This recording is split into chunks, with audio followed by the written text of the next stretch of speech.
We'll keep you guys on top of, so that way you'll be filled in on everything as it's playing out. Because I have a feeling that today is gonna give us some interesting results when we get into the thick of it. We'll pull up our map picks as the next step in this whole process to see what is coming through, and you'll see a little bit of something different from what we're used to when they do come up, because it's going to be 3 versus 5. Brody, we're just going to keep reminding people these are best of 3s. I'm disappointed, I'm not going to lie. I was fully expecting a Hackney Yard straight in North America. I was fully expecting Tan to be like, hello. Here we go, excitement time.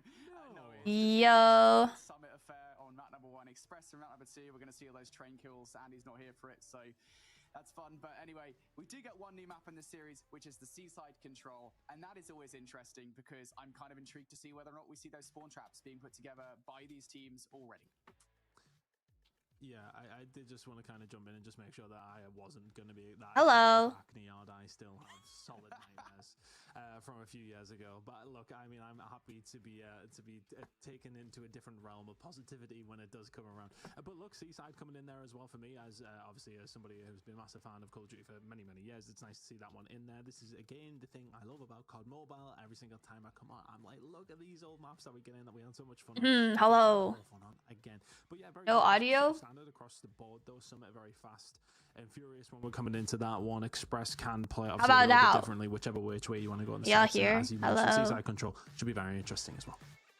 Yeah, final reminder for new things for everybody at home as well. We have 3 new maps added into the map pool. We've got Hackney Yard for our hardpoint, Kurahana Metropolis for our S&D, and that Seaside Control that you saw getting picked here. So not only that, we've got some map mode combos that were kind of swapped around from what you would have seen if you were with us here last season as well. And I'm sure today if it comes up, the boys will break my all that day down has honestly been pretty solid. I got I was streaming this morning. Match number 1, because I went to a Pilates class, and then I went to everyone in chat at home, I went to exchange some pants that I bought. The first match of open finals, because it is time because they were too small. So Birdie, or maybe I just you know, got a fat ass. With this day of Snapdragon Pro Series, look, I mean, we kind of expect this Tribe Gaming roster to be the creme de la creme of North American talent here. No, I just in bought COD this. Mobile, right? It's going to be interesting though. Gained weight. No, I actually lost weight. But I bought these like we're going to get a look at that right out the gate. Shorts. Yeah, really good and test to kind of see how some of the better teams, obviously from the American side, they didn't let me try it on at the store, so I bought small and medium. We were kind of talking about it and then I went home to a certain degree what this kind of effect and tried it on. See whichever is good. Came back and just exchanged it. And then they were like, yeah, that's fine, you could do that. I'm like, why don't you just let me in your change rooms? God damn it. But you add more quality teams. Bro, I actually in the last already pretty high talent. From my highest weight, I'm down like from my highest weight ever, I'm down about like 9 pounds. But from the last month, I'm down about 4, which I think is commendable. Aerith, I love you. Thanks, Henry. Appreciate ya. When does the game start? Good question, because I literally have about 45 minutes that I can play. With these Mexican teams, what type of store exists in Canada? Coast that are made up of players that, for the most part, undergarments. Well in the Latin America region last season, it's a mixture of team players from Undream who placed 6th last season, Victoria's Secret who placed 7th. So, did you get your G2 or G? I have my G2. I don't have my G. As long as I get it within the next 5-ish years, I'm good. I plan to get it most likely next year. Because this year I probably don't want to do it. I want to do it during the summertime too, so probably next year I'll get my G. I don't really go on the highway often, so it's not a big deal for me. Moving forward, and then obviously the other thing we have to consider how are you doing? I'm good. How are you doing, David? Teams coming through of so some of the best teams from your sleeves are not available in Nigeria. Yeah, it's not available for some countries because of the shipping costs. It's very expensive to ship items. I didn't get G yet either. Yeah. Insurance is high with G2. Yeah, but I also I did driving lessons, so my insurance thirds is a bit lower. It just makes things like just more a few percent across the board. Why did you change the iPad and you want to be in the world champ? That is only phone. I don't want to be in the world champ. This is a watch party. I'm not playing. Are the balance changes going to affect what they're using in the tourney? Yes, I believe so. Because stage 3 is still global version, not esports version. Third and fourth game. I think it does affect. Really interesting. That's last chance saloon for a lot of these teams. But honestly, I don't think it's a big deal because most of the things that were buffed or nerfed are banned. The stuff that are buffed are not broken. So let's see how it's going to go down for some of these teams. But look, I know you don't play, just asking. To my stomach if I made then it doesn't make sense because I'm not going to play the world champ. I play on iPad because stage 3 they allowed iPads, and also I'm a content creator. I'm not 29 years old. Whoever said I'm 29-year-old, ban them right now. Weird things, right? You know, the double elimination effect is always like, no games have happened yet, but we're playing not playing, sorry, we're watching Tribe against I think Legacy's team actually. And you see the caliber of teams ahead of you, it actually can be quite more difficult. Yeah, I think it's Legacy's team to actually qualify for these things, especially considering sometimes the luck of the draw, the teams that you get. Like, after going to Canada for a few weeks, you all have some nice public transportation, like Toronto. Are you serious, bro? Our buses are not bad. I would say our buses are decent, but our subways are horrible. Dude, I got fucking hit by a homeless dude the other day in the TTC, the subway. It was disgusting. I had to wash my hands so many times, and I was with my friends, and then they were all like, what the fuck? It was not fun. Stage 4, stage 3, actually. This is to see who qualifies for stage 4. Losing is always learning. That's kind of the best way you can sort of I would say the best Canadian transportation are the trains. Our trains are very nice.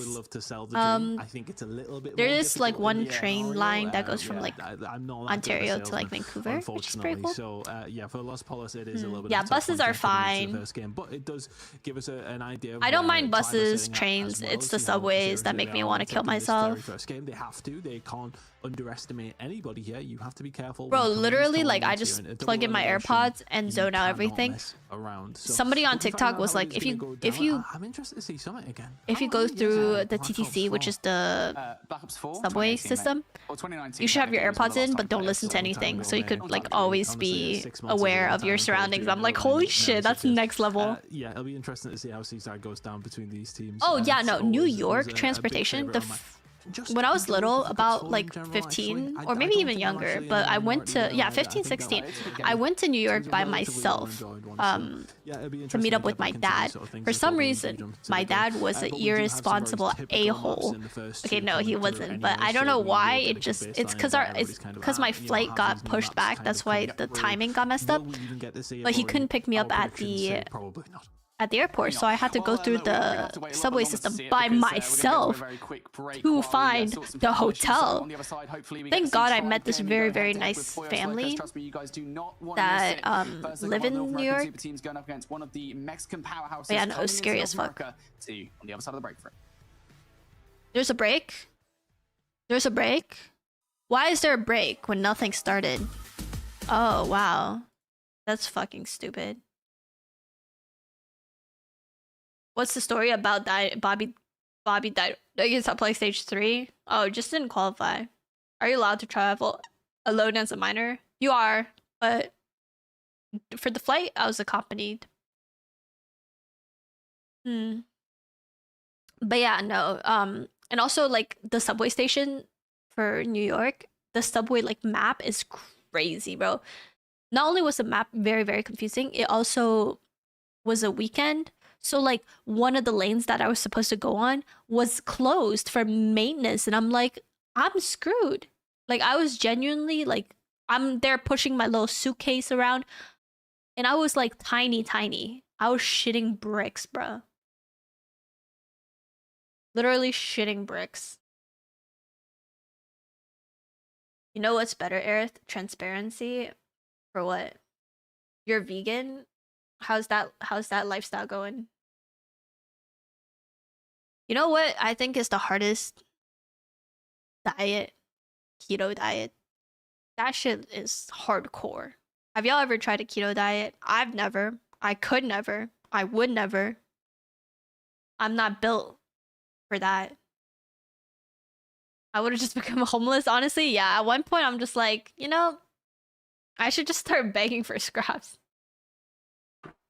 So, because your body needs to go into full ketosis or whatever.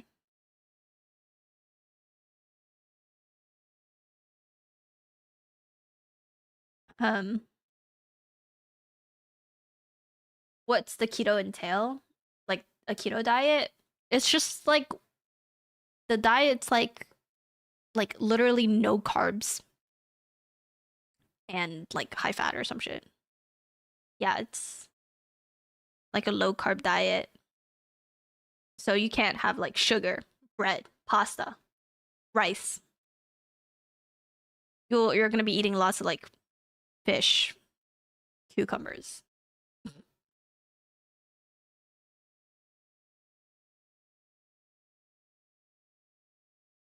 That happened to me too. I got an express train and didn't stop where I was.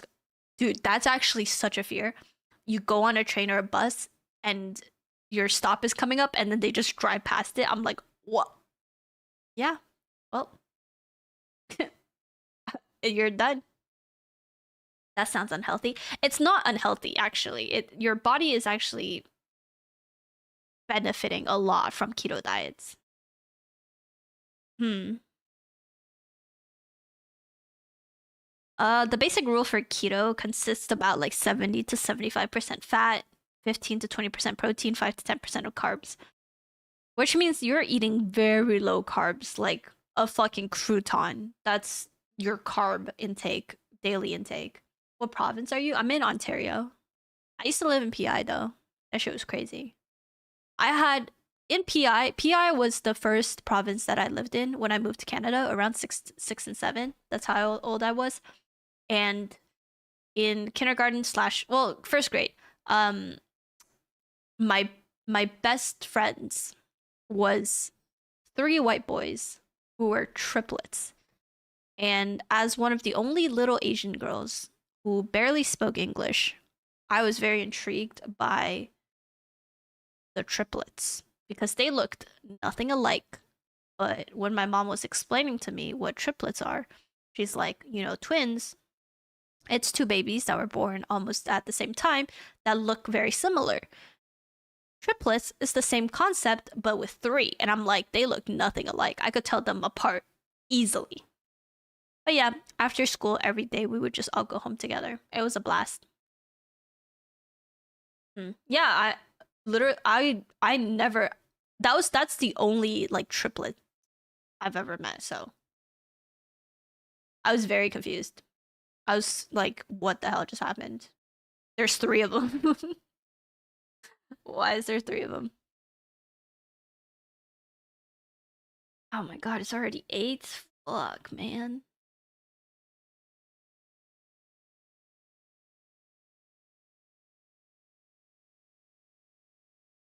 Feels bad.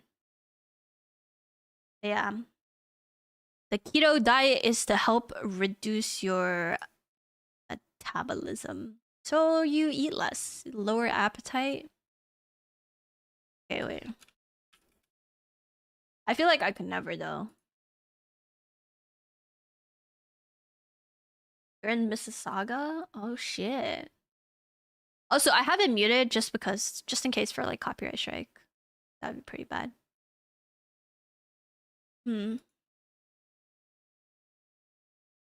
Anyways, chat. How's everyone's day going? Aerith, did your chat say you're a minor? No, I think I was talking about a story of when I was a minor and I went to the States all by myself, and it was very scary. I'm not a minor now. That would be pretty insane.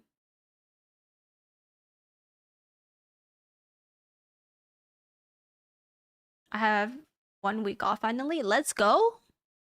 What's your plan for this 1 week vacation? Mini vacation. Oh, we're back. Season 5 North American Open. I follow the guy on the left, I think, on Twitter. I just don't remember his name. Locos. Again, a reminder, these are best of 3 matchups. So every single map will count a little bit more. Yeah, bro, can they hurry it up? Because I literally have to go in like 30 minutes, chat. To be honest, like I'm so dead ass. I'm ending stream in 30 minutes because I already have plans. Where we're at with them. You know, you look at this squad, you look at. Is that not just absurd? They literally took like they took more than half an hour to start. Oh my god. Look, we are happy to come on now. Surprised. Lance equals gym? No, not the gym today. I already went to Pilates, honestly, but I actually have badminton. So. I don't know if too many people will be counting gym on tomorrow. Gym tomorrow. Direction, try very much your favorites for the dude, entire thing. Never mind. You guys would not believe some of the crazy TikToks I've seen recently. There's this girl on TikTok that popped up on my For You page, and she's like one of those healthy weight training, body positivity like pages, and that's great and all, but the video that I saw that popped up on my For You page, the first thing she said, disclaimer, if you're feeling overly sensitive or just not in the right headspace, like if you're not in the right headspace, scroll, because I'm about to drop some hard truth. And I was like, oh shit, what is she gonna drop? And she's like, the reason why you are fat and can't lose weight is because you eat a lot. I was like, oh. Well, I mean, I was like, damn. But look, you've kind of you're right. Him out of the equation, but she literally was like, yeah, if you're sensitive or feeling overly like just not in the right headspace, scroll. This video is not for you. These are some harsh reality truths that I just need to like hit you with. The reason why you can't lose weight or you're fat is because you eat more than you need to. And I was like, did we get to see enough from him? I literally was like, oh, hey, she's right, literally, like, and I was like, damn, imagine that catching you off on like a really bad day though. You just like God, it's so funny because I saw this video at the gym, which I thought was hilarious. I was like, girl, stop. Not today. Yeah, well, I mean, look, I don't want to... She really wasn't BSing. That was one thing that she said. She listed a few other... Like, another one she said was, like actually, like, very sweet, and it was very positive, and she was like, yeah, like, it's okay to have... like, take it easier on yourself certain days. And then the next thing she says is like, you're the only person who can discipline yourself, so if you're gonna be harsh, you have to be harsh on yourself. Nobody's gonna like keep you accountable except you. And I was like, period. I was like, you're right. I mean, I can't argue with that. Hey, Munch. Get practice against one of the best teams in America, I think is going to be the key thing. But yeah, and she was like, and another reason why you have no discipline and that you're unhappy with your mental or your physical is because you have no discipline, and you need to fix that. First, you have to like get your shit together. And I was like, you know what? You're right. What kind of strategies are they going to pull out? I was like, did I want to hear that? No, but you are still right. But yeah, I was like, that's pretty funny of a TikTok, you know? It's actually pretty good. I feel as if sometimes in COD Mobile, I don't see you can't hate her, yeah. Strategies from some teams. On control. Yeah, not on control. Either way, I was like, wow, okay.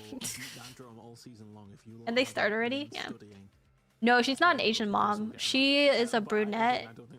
Like, she's really fit, and she's like a fitness influencer. And I was like, well, I mean, period. Like, you're not gonna achieve your goals unless you start right now. There's no pushing it back. You start right this second. And I'm like, okay. It was a good Black Ops 4 map. Unfortunately, I think right now it falls foul to they still yapping. Bro, I'm gonna end the stream before they even start the game. Can you imagine? Also, I had an argument with the customer once. I've had arguments with customers too. Well, not necessarily arguments, but as someone who worked in customer service before, both in like a more chiller place and then also at like a fast food place, I think the best way to, at least for me personally, to it's not a problem with talk to, or I guess diffuse a situation, is to be overly nice. Not extra nice, but when somebody is coming up rude and they have an attitude, or you could just tell that they're gonna be kind of hard to deal with, you be extra caring and nice, and it makes them super uncomfortable to, you know, be more of an a-hole. Like, when people come and complain, it's like, like, I didn't want this, and then it's like, oh yeah, of course, I could get that fixed for you right away. Yeah, of course, no worries. You didn't want onions? Oh, no, of course, I could get that changed for you right now. Just give me a second, I got you. Like, literally, they're just, it just gets them, like, speechless. They're like, oh. Oh, okay. It's crazy, honestly, mate. These players sometimes. I've casted COD for many years, mate, and the amount of times players have torched time. You tried the new update? I did. I did try it earlier today. It was pretty good. Pretty good, actually. It should be a thing. Yeah, I constantly do berate my yeah, for not life hack. To start the game. It's crazy. I do think you. Or you could just be like, "Fuck you! If you can. Don't give me an attitude." That also works. For these teams though as well. The new update is a little weird. I do agree. It's the hit markers at first caught me off guard, but all good. Is it maybe just a little bit uncomfortable for some of them though? Can they start the game, dog? Like, genuinely, I'm dying over here, bro. I swear you've wasted hours of my life. When we waiting for these things to start. Can they start the damn game? I am guilty of that. I want to say. Hate the hit markers. You could change it, so that's good. It's in settings. To play video games on a competitive level, so we need to lock in on that this season if we can. Improving always. That has to be the I know, honestly, every time I wake up in the morning, I'm just like, oh, I forgot to know. It would be great if they could start the game. So bad. I don't know about y'all, but it would be wonderful. It's dead. It's well in the ditch, mate. Yeah, so we're just waiting for the game to get underway, folks. Again, we want to get in the game as quickly as you do. Trust me, we want to see this. I can't wait any longer. However, we're gonna have to wait a little bit longer. Are you fucking serious? Are you fucking serious? I'm gonna make a personal promise that on the other side of this break, we're gonna have Tribe. Are you fucking serious? Or we're gonna have one of these teams EQ'd. Tell me who the fuck is like ruining this experience for us right now? Who, bruh? Not like a goddamn owl. No, bro. We'll be right back. I have to leave in 18 minutes, chat.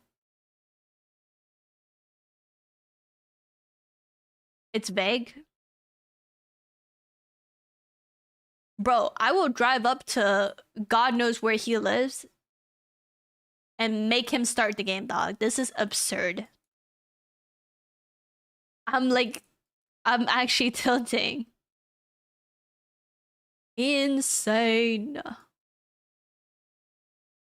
Can we fucking start the game? Please. Vig's still playing? Yeah, Vig's in Tribe.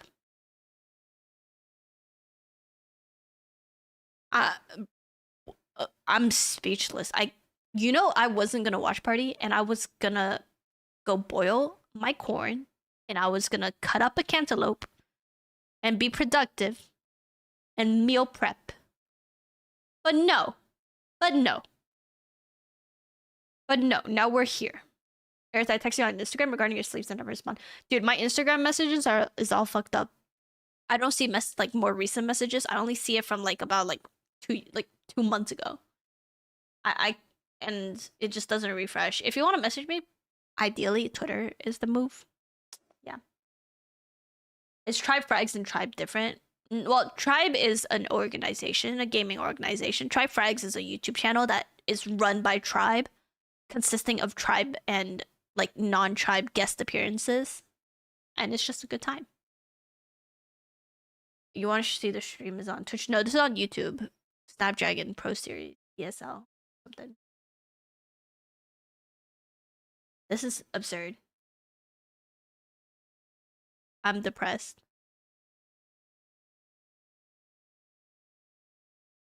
What the hell, man?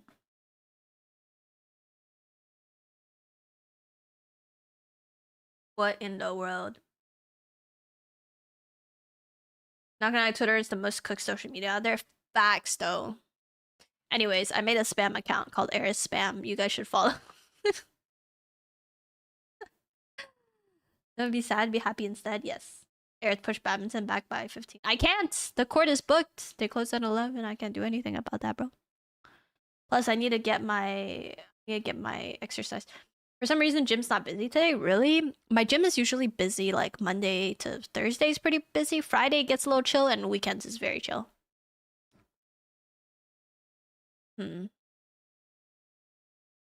But yeah, like usually weekends for me, they close early, but it's not hot and sweaty. Actually, it's been hot and sweaty.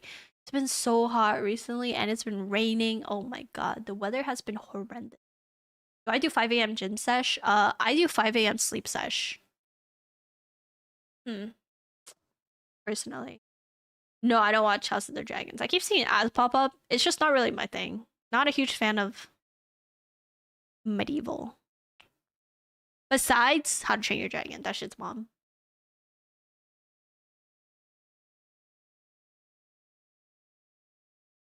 Yeah, I don't know about y'all, but like I like sleeping. Why gym at 5 when you could just gym at literally any other time? At 5 a.m., bro, my gym doesn't open at 5. My gym is like not a 24-hour one. It's like from morning to like 11 at night, which I don't mind. The facility is nice. They have a pool, a sauna. I love me a good sauna. I don't actually use the sauna, but we have one there. It's pretty sick. Yeah, I don't remember the last time I like went into a sauna. You just sweat a lot, no?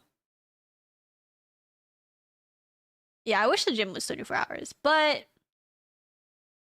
also if it's not 24 hours, then that means I have to actually have a good sleep schedule to be able to go to the gym. So, yeah.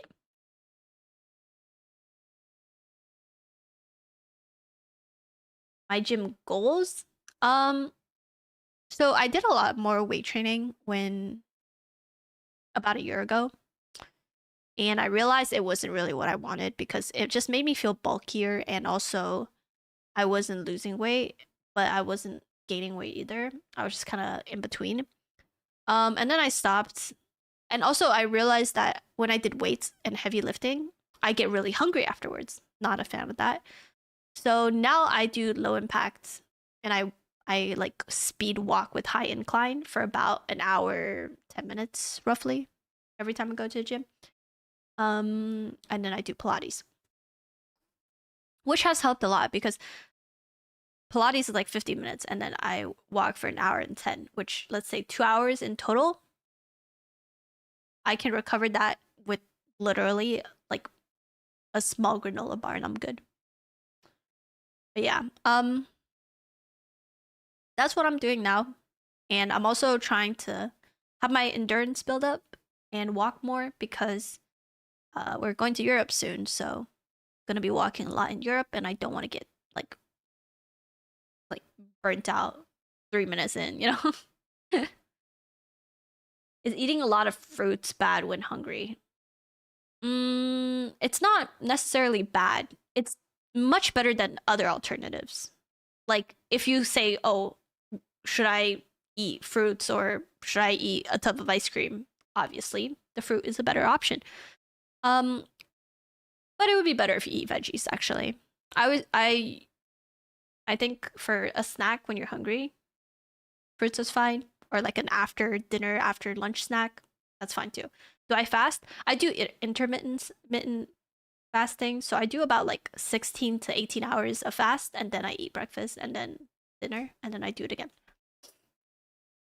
But yeah, like obviously fruits is not bad for you per se, but just in moderation. Eating fruits or eating nothing when hungry, what's best? Eating fruits.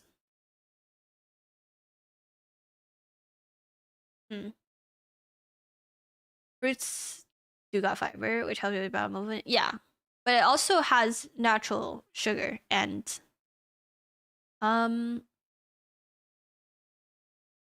it also depends on. Well, yeah, fruits is great because it's low in calories, Only problem is it is high in natural sugar. I say just eat it in moderation. I also, if you could like mix between veggies and fruits, it's great. I always like, I don't like meal prepping because I like making food fresh, and I have the time to.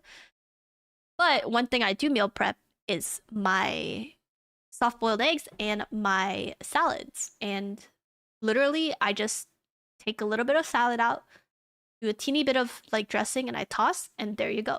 Boom, salad, bam. And eggs, obviously, eggs, delicious. I'm confused too because she's not fat. Me? Well, you don't have to be like fat to eat healthy and fast.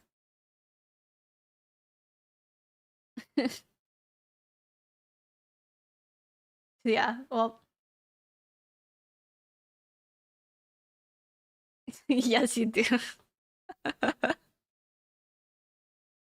Like I have a weight goal and I'm not there yet, so becoming a fitness influencer, fuck no. That's no. I think becoming a fitness influencer, you get way too overly hyper focused and obsessed over your health. You're not saying you shouldn't, but I feel like it's too much. Because your content and what you put out is completely based on what you eat and drink and your appearance. It's I don't think that would be good for me.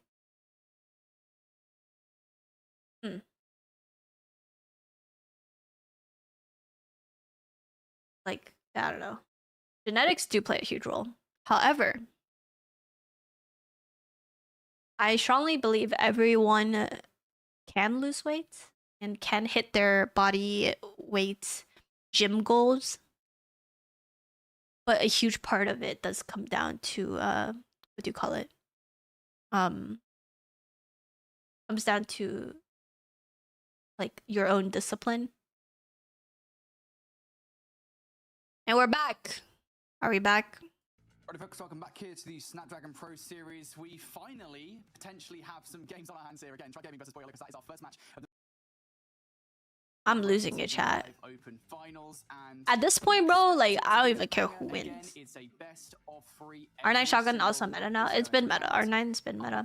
R9's been the #1 shotgun first, like as long as I can remember. We're all losing it. We're all losing it together. Let's go. For quite some time, as Bobby would say, Motivation. Japanese right now, like that's kind of the level. See, where I was at. the reason why I said discipline over motivation is because you could get motivated for like an hour. Go to the gym, eat a very healthy meal, but it takes discipline and your like actual dedication for you to do it consistently. Because you could get motivated and then afterwards you could just go back to your old ways. But they weren't. I just don't know what happened. Maybe they just, they just crashed out towards the end.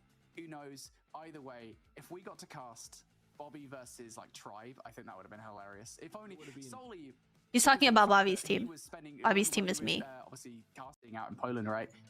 He was spending all of his free time just playing COD Mobile. That guy is addicted. Not always gonna feel like it, but it gotta stay committed. Facts. Especially, absolutely. Are the days where you don't want to go to the gym, don't want to exercise, and you just feel so like lazy or like I don't want to do it. You just have to think like you're doing this for yourself, not for anybody else. I don't want to have jinxed it. I'm gonna be touching wood. There is a desk here. But yeah, like currently I think I am very motivated, but I think my discipline is stronger. But hopefully we'll be loading into. And I love food. Don't get me wrong. I love yummy food. I love cooking. I love eating good. But we're at that stage now. But I'm working on eating in moderation, and I have a goal. Maybe we haven't. 2-0 has got to be the line, right? Oh, Also, someone on TikTok was like, nothing you eat is gonna taste as good as how you like feel when you look the way you want to look. And I'm like, damn. I think it's particularly difficult only because of the fact that we do expect these guys to be the #1 team in NA. I think it would be a surprise to see any. The dude on the right has very nice lighting. I think facts. Yeah, that was pretty good. But again, I don't want to be one of those casters that's just like, hey, I've only seen this team, play, and I have to go gravitate towards them. But it does kind of look that way, right? I mean, the water's nice and warm, mate. Where are the gates? This is the kind of area that you want to be in. Just settle into that role. That's fine. Everybody's. I'm gonna go get changed while they fucking do this low shit. So you'll be fine. You just do it. Just do it. Just continue. I'm very false. The kick is better than I'll ever look. Oh, they started, guys. They started. Oh wait, I know this team. Polos Locos. They got Just, Legacy, Noisy. I don't know who Fixo is, but I know who Fabuloso is. We're expecting to see out of these teams. Now, it is worth saying that let's go Tribe. Pretty 50-50 on hardpoint, but again, you always have those kind of questions, right?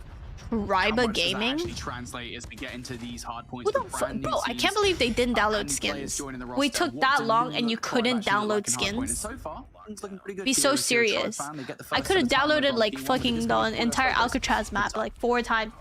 What do you mean you didn't download the skin? Oh my god. Oh my. Towards P1. They're using Chica? Can be mixy, but looking over towards the rotation, yeah. it's going to be primarily Pollos Locos already lost. Coming in very, very shortly, and that could be important. Bro's running Chica. Legacy, you're selling. They do need to take, but that's going to be a full white momentarily. 13 seconds remaining here over towards P1. Tribe going to soak up every single second. Heading over towards P2. Site split spawns coming through.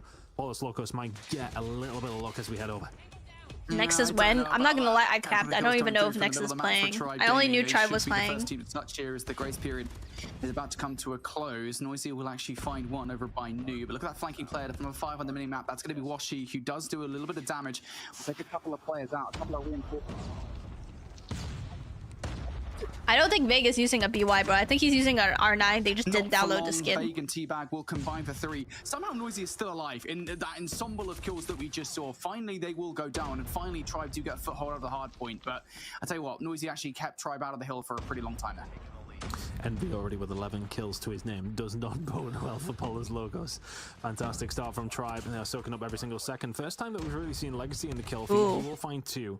It can be very mixy over towards the railings, but this is an important kill as well. If they can Did he just say first time seeing Legacy in the kill feed? He has the most kills on his team, bro. What the fuck? From Tribe. They may well give up this final 15. Is regular DRH good without OTMX? Yeah, that's what they're using. OTMX is banned. Over towards P3 and shortly.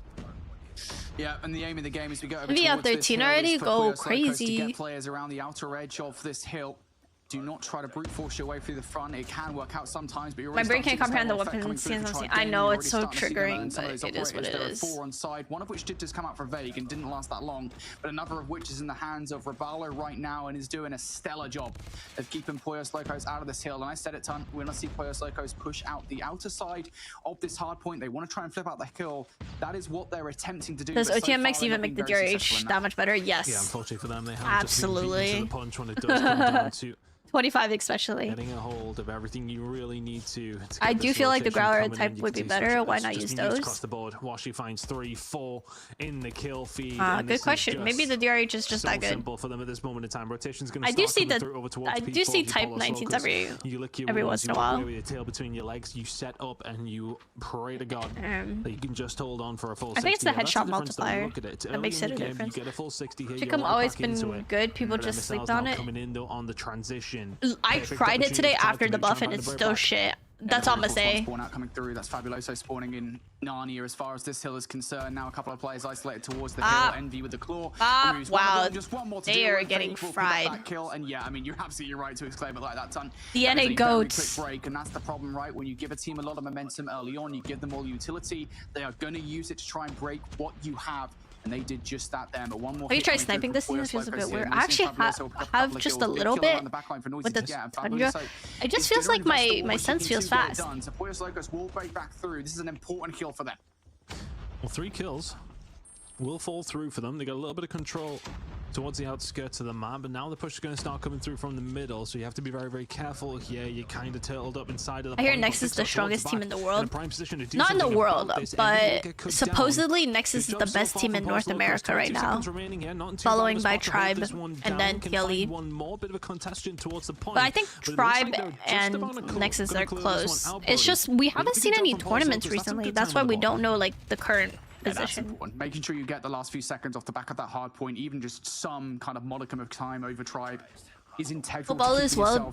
Been a minute since I've been. Yo, what's good? Udi's. My boy Raph putting in work, hands down. No, Raph is definitely a really good player. Speaking of, I'm trying to like get all the Canadian content creators, players, and stuff to meet up again, so we could go to like I don't know, downtown Toronto or something. Have another meetup. We had one like last year. We went to Wonderland. That shit was a blast. Vague, when we went on a roller coaster, Vague, smart ass, kept his phone in his pocket. Very quickly. When we got down the roller coaster, it was gone, and then he later found it, and it was all shattered. Like, be so serious. And it's just counted for absolutely nothing because all of a sudden, War Machine's in. You're shutting everything you possibly can do down, but Legacy now the Purifier. Here we go. So yeah, hopefully that doesn't happen again. But get traded through. It'd be the cool. kill's just not going the right way at the right time here for Polos Locos. You've got to find something out of this one. Legacy can do. But rotation over towards 2 now starting to come on through. Looking towards these squads and what kind of positioning we have from both teams. Not too bad of a spot for Polos Locos, but when Envy's shooting like this, then it just becomes so much more literally difficult. have to end stream after this game. Are you serious? Kills to his Give me a sec, I'll be right back. It's just what do you do? Wait, they kind of got 28 kills for Envy, right? 26 for Raballo. I mean, very often, I guess, as casters, we are guilty of just naming numbers, but I think in this particular instance, right, I mean, it's hard not to identify the players that are doing particularly well on Tribe and are partially, I mean, the reason why they're ahead as far as they are right now. 60 points, like, it's a lead that Poyos Locos can bring down. They just have a good hold here, and that's, again, not the start they wanted, not quite a caster curse you have to feel, but I mean, it's just difficult at this point, isn't it? Poyos Locos just completely eviscerate from the hard point. They do find 3 though. Washi will have to try and find some kills here inside to try and keep hold of the kill, and will only be able to find 1. T-Bag's going to be forced to bring out the Sparrows. So at the very least here, Poyos Locos are forcing some operators out of Tribe. I mean, every single second is counting here. Probably can talk about those kills. Are they indicative of only a 40-point lead? I would say no. Maybe Tribe Gaming need to be doing a little bit more with these kills that they're finding right now. Hasn't necessarily been as clean as you would like. It's a 40-point game, Brody, which I think Polos Locos you would have taken heading into a second rotation, but this is where the damage was done from Tribe last time. As we head now over towards P3, that's 3 in the feed, 2 on the other side of things, though. Polos Locos will find a couple of more. Fixer will find 2 towards the back. There's the spawns towards the back. Can they count with them? That is huge. You can see Poyos Locos a little bit earlier on the push around the backline this time around. They're able to break the spawns pretty much immediately, but that is great operator usage coming out from Tribe there. You saw Washi with the Annihilator. Noisy will find a couple of kills, but the trades are good. The back spawns are good once again for Tribe Gaming, as now they look to hold on towards this time. Finally, for the first time in this game, even though Poyos Locos have been within touching distance, this is the first time where it actually feels like they're being competitive with Tribe. Dumbass is the reason why we have to watch this so late. That is a wealth of time to give away. Tribe are going to invest for it. What's P1 and P2? 0.1, 0.2. What can he find with it? It's going to enable a couple of players to slide through. Noisy's there for the double. Finally, Raballo will find 1, but that is all they are going to small get. tournaments for BR is usually hosted by like communities and that is a like huge hill to keep yourself random Discord servers. Yeah, it's a fantastic break, to be honest with you. Wait, Poyos Locos kind of coming back. What the heck? Based on that rotation that came Blake over, Queens. this game's pretty much already done. Whereas Polos Locos now have brought this back into a Fabuloso. 25-point game.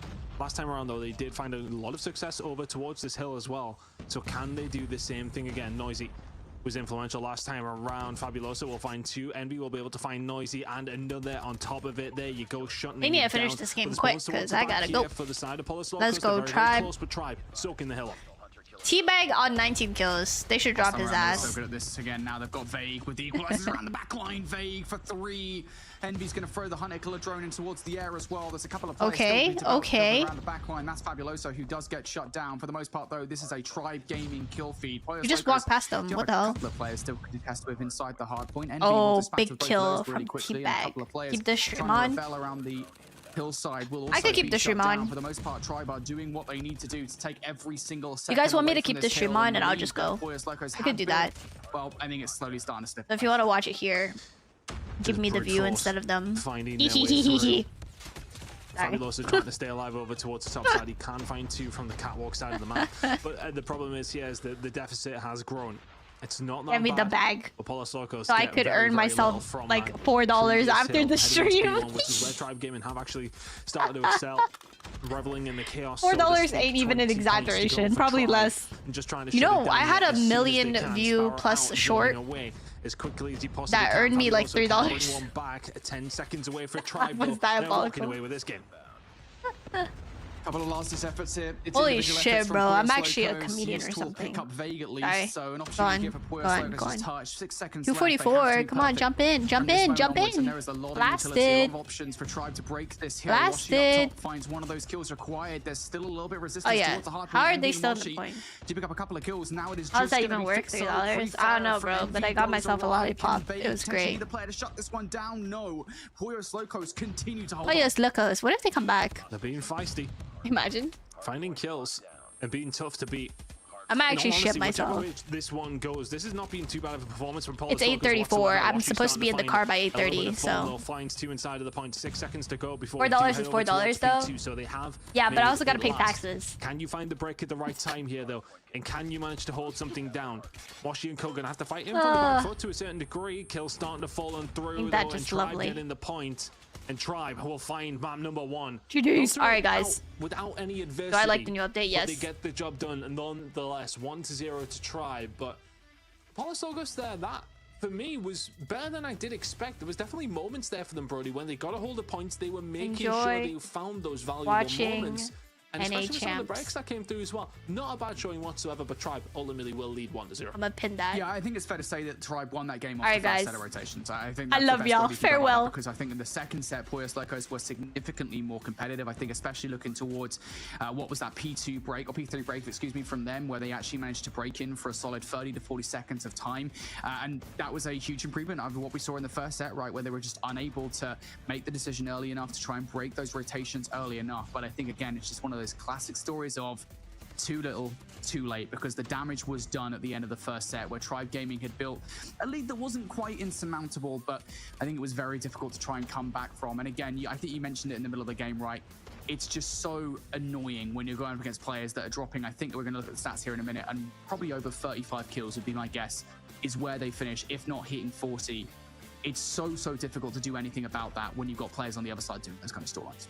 Yeah, of course. I think that is a difficulty, as you can look over towards it and be 48. There you go. But at the same time, if I am going to play devil's advocate here, I think for Tribe, you maybe have to make that little cleaner in terms of how you go with kills. Look, again, at the same time, and I want to give all respect over to Apollos Locos here as well, but our Tribe taking this as serious as they possibly could? That's a question mark you can bring into the equation. But for all those kills, for the Outslayer is what I mean, we're talking into the 20s, I would say, based on what we said. Yeah, I mean, easily, Legacy went 22 and 43 deaths. Yep. And you still only, won by 60 or so? It's, I don't know. I would have maybe expected something a little bit more convincing from Tribe based on that slaying side of things, at least, anyway. Yeah, it's one of those conversations, right? And we always have it, right? When it comes down to matches like this, it's okay to get away with those kind of things, right? When you come up against the big boys, right? And this is something that North America has to work on. It's part of our overall arching storyline, not just for this season, but as we lead up to the World Championships later in this October, is North America going to be number one again, right? Because they arguably haven't been for a long time. The Chinese teams, looking at Wolves and Q9, they've been looking really good recently, and Indian rosters as well. I mean, they've started to get better. We look at Godlike back in 2023, and specifically, obviously, over towards LATAM as well. Galaris being a team that is one of these teams to beat. There's a lot of international teams now that I think have kind of usurped North America for the crown of the best teams in the world. And ultimately, you can't be doing that kind of stuff against the big boys. I know, obviously, you know, we're putting that out there right now. And we're not necessarily saying they would do that. But again, it's something that we're going to keep on revisiting as we go through the season. Yeah, it's not so much criticizing, but maybe being critical to a certain degree. You know, we're just making sure that we want to see the best of Tribe Gaming, absolutely, and it was a good performance from them. Let's not get it twisted. Putting up those kind of numbers is going to win you games on its own, but it's about making sure that you're converting those kills into big moments. It's no good finding 4 or 5 dead and then all of a sudden getting broken back pretty much straight away. You know, setups maybe need to be a little bit tighter for Tribe. I think specifically when we're thinking about P4 and their second opportunity actually at P3, which is where things got a little bit mixy, where they did get broken. But then you can also give the credit to Poyos, of course, to come through and find that map moment. But it was no more than that. I think, you know, I just want to give credit to the underdogs where I can. A fantastic performance from them. Honestly, I think as far as losses go, you take those on the chin, I would say. Yeah, I wouldn't be too frustrated. And again, it comes back to what wins do you take away from the series if you are Poyos Locos, right? I mean, what do you learn from? And I think you learn that you can certainly beat Tribe with a couple of changes to the way in which they played that Summit Hardpoint. But regardless, we're about to get into the Express Search and Destroy. Remember, folks, the train is active, so stay off those tracks. Not the real threat on the map just yet, though. Fixo opening things up here with a couple of kills already. Good place to find him as well. Pushes himself forward, gets dealt with pretty much instantly by Rapallo. Now a 3 versus 3. Washi towards the back, just so accurate with that, and it's disgusting already. Fantastic shots coming through, just will be taken down. All of a sudden, the advantage that was there for Poyos Locos is eviscerated. Used was the player there for Poyos Locos that could have blown this round up against Tribe, but he does get shut down by that insane snap from Washi. Amloso elsewhere is going to take Washi down. I believe that's over by A. So a couple of players here for Poyos Locos will manage to regroup, but they are very far away from A. So they're going to have to run effective marathon to get over towards the side. That's going to burn a lot of time with the clock hit on. Plenty of time for a ball and Seaback to be able to set themselves up. And a lot more corners that you have to check if you're Poyos Locos here. 24 seconds. Counting down very, very quickly. It always feels faster when you're there in the game. You're having to try and get that defuse coming through. As soon as 15 seconds hits, you really want to be on the bomb. You know when. Yeah, tough situation now. Noisy gonna jump up top. Can he try and find anything here? But everybody just playing together for the side of Tribe. Is Noisy gonna find the flank? I don't think it's gonna make too much of a difference. You're not on the bomb. And round number 1 will go over towards Tribe. Really good job from them. But for Poyos Locos, just giving up control of the site. Playing together was the right thing. Making the wrong choice was not. Yeah, I think it was just time that befell them towards the end, right? I mean, just they had to spend so much time actually transferring over towards the bomb. The options that they had by the time they got there were relatively limited. So Tribe will be very content with the way they've started this search and destroy, and now they'll be content with the way they're concluding it as well. Envy continuing on here with that first kill against Noisy in this round. Going to find a second through the smoke. Use is immediately eviscerated. Tribe now well in the advantage in this round. Fabuloso goes down, and very quickly Poyos Locos are being eliminated here. Tough round when you have to just take away Fig. Will find another. Fixo is eventually the one who will answer back, but the only one who has. Now left in a 1 versus 4. Now, if you can find one through the middle here, then maybe you can get something going, but talk about difficult situation. 30 seconds to find 4 kills and defuse the bomb. Yeah, good luck. Not on your Nelly, mate. Not a chance there towards the end. Nope. No chance whatsoever. Poyos Locos again just eliminated right off the start. They lose those first bloods and the dominoes just keep on falling. Phenomenal start from Tribe in the first couple of rounds. 3 players on donuts at the moment for Poyos Locos. Want to start getting some investment towards this game. They full hit over towards B, and that's not where the call is coming. A lot of utility being used over towards that A side. Now clearing out with further stuns as well. Plenty of presence over towards that side of the map. Legacy now going to try and get some control back for the team. Fixo will find 2 though. He has been ever present for the squad so far. 5 kills to his name throughout the first 3 rounds. Do find another here. Vivek will shut him down. That bomb very much down as well. Noisy and Fabuloso now in a 2 versus 2. This is a winnable situation. Yep, and they know where the players are as well. They've got that information to work with. Oh, but Rapallo gets a huge kill versus Noisy. And now you might well know where Vague is, but Vague has the better weapon for the situation. The R9 is going to outmatch the machine pistol at that range. And despite knowing where those last 2 players are, big 1v1s come up clutch for Tribe. Once again, able to come up tops here on their offense. Just fantastic aggression coming through and for Poyos Locos in that situation. Committing towards the site. This time you've got to correct those, so it's going to be messy over towards B to say the least. Kills being traded, but just about going in the favor of Tribe so far. And again, it's a 2 versus 3 in favor of Tribe. Making it now. Just a difficult situation, but Justice found a way around. Stops that bomb from going down. Can't find the second, and the kills fall Tribes away. That round was over before it even began. Oh, that's the second time now that Eustace almost made an incredible flank play for a 1 versus 1. It just doesn't go his way. He does find the first kill, but immediately gets found out for the second, and yet at the very least, Poyos Locos actually picked the right site this time around. Will they do so again is the question. Feels like a mid hit coming through from Poyos Locos here, trying to split the difference. It's the thing that befell them the last couple of rounds here on the defense. So this time, just straight from the middle of the map, hedge your betch, and it works out for the most part. Use once again using that route for the middle of the map will find Washi. Envy, though, has already drawn that first blood. But again, Poyos Locos making that move, has got players into very advanced positions. Noisy is able to do things like this. He finds that first kill, switches over towards the Thunder off the weapon, and he hits that shot as well. Incredible play. T-Bag and Vague now left up in a 2 versus 2. I think Vague has just been spotted out. He has been. And T-Bag gets dealt with as well. So Vague now left in this 1 versus 2. Does spot one to his right-hand side there. Did this see him? I'm not too sure, but Legacy just surviving. As Vague now on his way over. I mean, that shot from Noisy must have been insane. We kind of got to see the bullet just about getting lined up before the trigger was pulled. But bomb recovered down from Vague. Legacy maybe expecting a push to come through here. Still a tough round for Vague to win. Utility out nearby. Information gained. Slow and steady may well win the race here for Poyos Locos.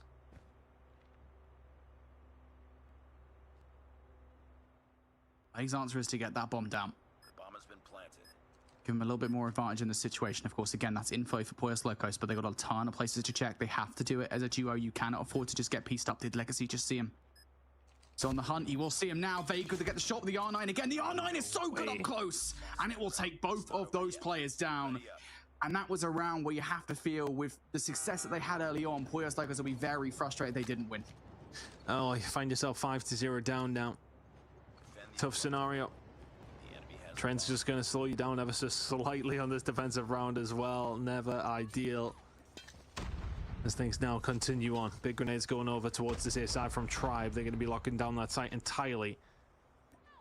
You can see though the setup here from Poyos Locos not too bad though. They do have presence. They do have something to slow it down, but how much can they actually do now? A bomb going down. Vague will find another and just continues his reign of terror. Let's see if the retake can happen for Poyos Locos. Yeah, these players are so far back, you have to get past Vague. He is the first and inarguably the biggest threat here. Vague is continuing to damage the defensive line. Finally, he's going to get shut down, but not before he's found a hell of a lot of value for Tribe. Information too, they know where the vast majority of this push is coming from. Over the top, Fixo goes to send Raballo away from lockers. Now the double hit from Legacy and Fixo. What value can they find? Legacy can't find anything. Fixo only finds one. And now Fabuloso has to penetrate a site with only 10 seconds left on the clock. That is just simply not enough time. Tribe go flawless on their offense. Just brilliant play from them. Working together every single time. It doesn't feel as if anybody's really playing that island play. They just know exactly what to do on these executions over towards the site. Now, do they know what to do on the defensive side? You would like to think so. Fabuloso trying to find a pick that will just not come over towards B. Grenade over towards him, ain't gonna do much, but T-Bag will already find a kill on the Legacy. It's a 5v4 in favor of Tribe. Exactly the start that Tribe wanted here to their defense. Does get traded out though. Envy tries to reach this too deeply in towards the B site, and Fabuloso will punish. So options now starting to present themselves for Poyos Locos. We got the bomb. Fixo will pick up the bomb. So push over towards A is still probably the desirable play here for Poyos Locos, but Tribe's still trying to feel things out. And I'm a bit concerned here with how uncertain Poyos Locos are playing this. They might end up outplaying themselves. Yep, Fabuloso going to go down here. All of these players are isolated. Used at the very lowest will find Raballo here. So a potential path over towards B if they want to take it. And Fixo might just be about to get godlike timing on towards Vague. Yep, pun fully intended. See you later, Vague. Was she holding it down though, and all of a sudden what was around that, the advantage was there for Fixo as he gets the bomb down. He's dead to rights. Didn't get the plant off in the end, and that's a 7-0 for Tribe. Dominant throughout, of course, map number 1. A little bit of a task to get done, but map number 2, absolutely not in that same vein. A flawless 7-0. Tribe again very much showing their class there on Express. It's a minor thing. I don't know why I didn't get the bomb down in that final round. It's a small thing. No need to ego challenge. I know you obviously want to trade things out and bring it out to a 1v1 versus 1, but those are the kind of things that when you get down to the Snapdragon Pro Series, when you get to challenge season, those are the kind of things that can split the difference between the best and the rest. Tiny thing. Ultimately, it wasn't the thing that lost them that search and destroy. It was allowing Tribe onto the bomb site one too many times, and I think not really adapting to the way in which Tribe are playing those offenses for the first 6 rounds, because it's worth saying that so much of them were just either they had those butting heads over towards B. That happened a couple of times, but for the most part, the pushes over towards A were pretty much the same setup every single time, which was, hey, we've got a really good R9 player in Vague. We're just going to push him all the way forward on towards the site, and you guys are getting nowhere near. And I don't think we ever saw any real adaptations to that strategy. I mean, you guys mentioned it heading into that first match. A super team has been made in Tribe, which means that the bar is going to be very high for them as far as our expectations goes. Then it just kind of falls on them to really meet that bar.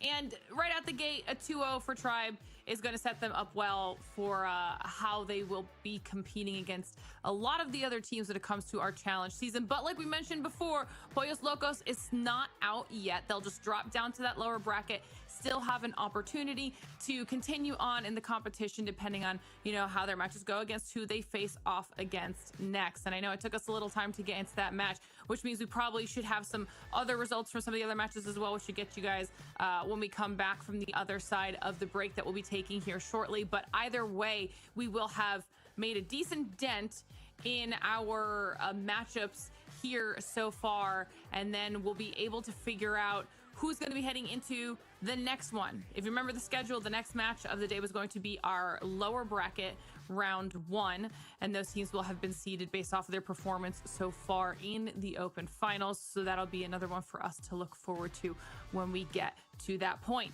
But you guys did great here on match number 1. Crushed it. We'll give you a little bit of a break. As I say that, a lovely production team pulling up exactly what we are looking for to find out who's going to be in the next match. It's going to be Ultra versus, is it Kaya Nation, Brody? Kia Nation? Kaya? I don't know what you're asking me. I don't know. I see that. We're going to call him Kaya. The know-all. Oh, wow. I mean, I'll take that. Thank you, Lauren. I appreciate that. Yeah, I'm going to go for Kaya, and if we're wrong, Twitch, YouTube chat will tell us. All right. Well, that's what we're going to be looking forward to, their Ultra versus Kaya Nation, our first lower bracket matchup of the day. And then we'll continue moving our teams forward in this competition. Before we do that, though, it's time to take a short break, so don't go anywhere. You're watching the Snapdragon Pro Series. The Snapdragon Pro Series is brought to you by Snapdragon Elite Gaming, Samsung Galaxy S24 Ultra, Monster Energy, and DHL.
welcome back to the Snapdragon Pro Series, where we just finished our first upper bracket match of the day, and it was Tribe who continues on in the competition, trying to secure a spot in our Challenge Season 4 North America.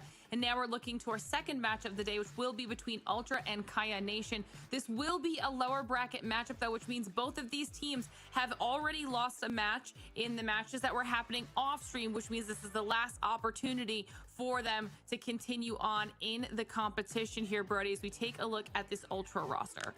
Yeah, I mean, look, it's like you said, right? These guys, they've already lost one match. It's always very difficult, right? Because you never know who you're going to get. And these guys did have to face a really difficult team. That is Rehan returning to competitive COD Mobile. That's Profix Esports. That's the team that they lost to. So difficult first match of the day. And again, we don't really know too much about this team. We don't really know what to expect from this Ultra roster. But, you know, we always kind of say with these situations, we never really want to say, oh, these guys are going to be out. They're going to be a terrible team, you know, yada, yada, yada. They could be a team that comes in, unknown players, shocks everyone, and takes some of the best teams down. So, you know, always those kind of situations that can happen. Yeah, absolutely. And that's one of the things that we talk about a lot in the SPS here, times we get a chance to see Kaya Nation's roster here, as well as the fact that, especially when we're in the open final stage of the competition, it is the era of everyone. This is that one opportunity people have to kind of make a name for themselves. Yeah, of course, it's about discovery. It's about sort of seeing where these teams are going to lie in the grand scheme of things, right? So for these guys, it may well be one of their first opportunities on a broadcast to show what you're about. Is there any standouts? Is the team themselves going to go on and do better? They're always going to have tough games when you do come into it. Both them losing 2-0 in fast series. So now you're coming into it, you can settle into the tournament just that little bit more. So for Kaya Nation or Ultra, how do you kind of read into this? Do you sort of say, oh, you know, look, we're in a really bad spot? Or do you say, right, okay, now we're kind of into that area where you're in the losers bracket, you're going to be going up against teams similar to yourselves, you get a bit of momentum here to then try and win your next game. You can't lose anymore. You've still got to win 2 from here if you do want to qualify.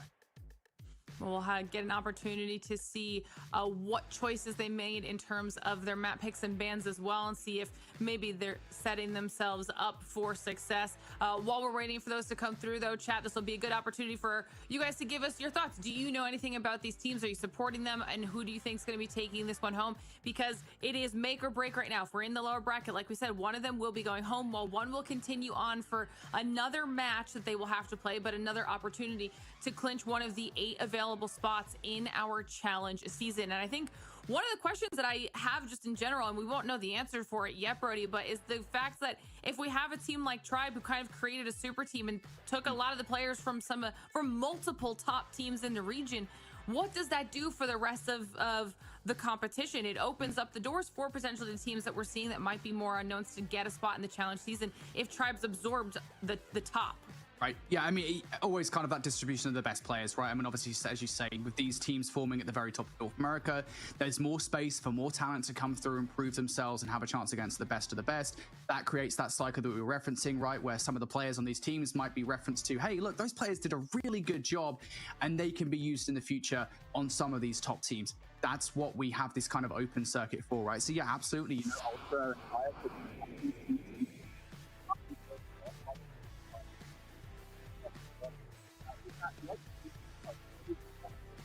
beauty of the system that we have here, we could see some real upsets. And obviously, again, the fact that we don't know anything about these teams isn't necessarily an indictment on them. It's just the fact that, hey, these guys might be really good and just haven't been noticed yet.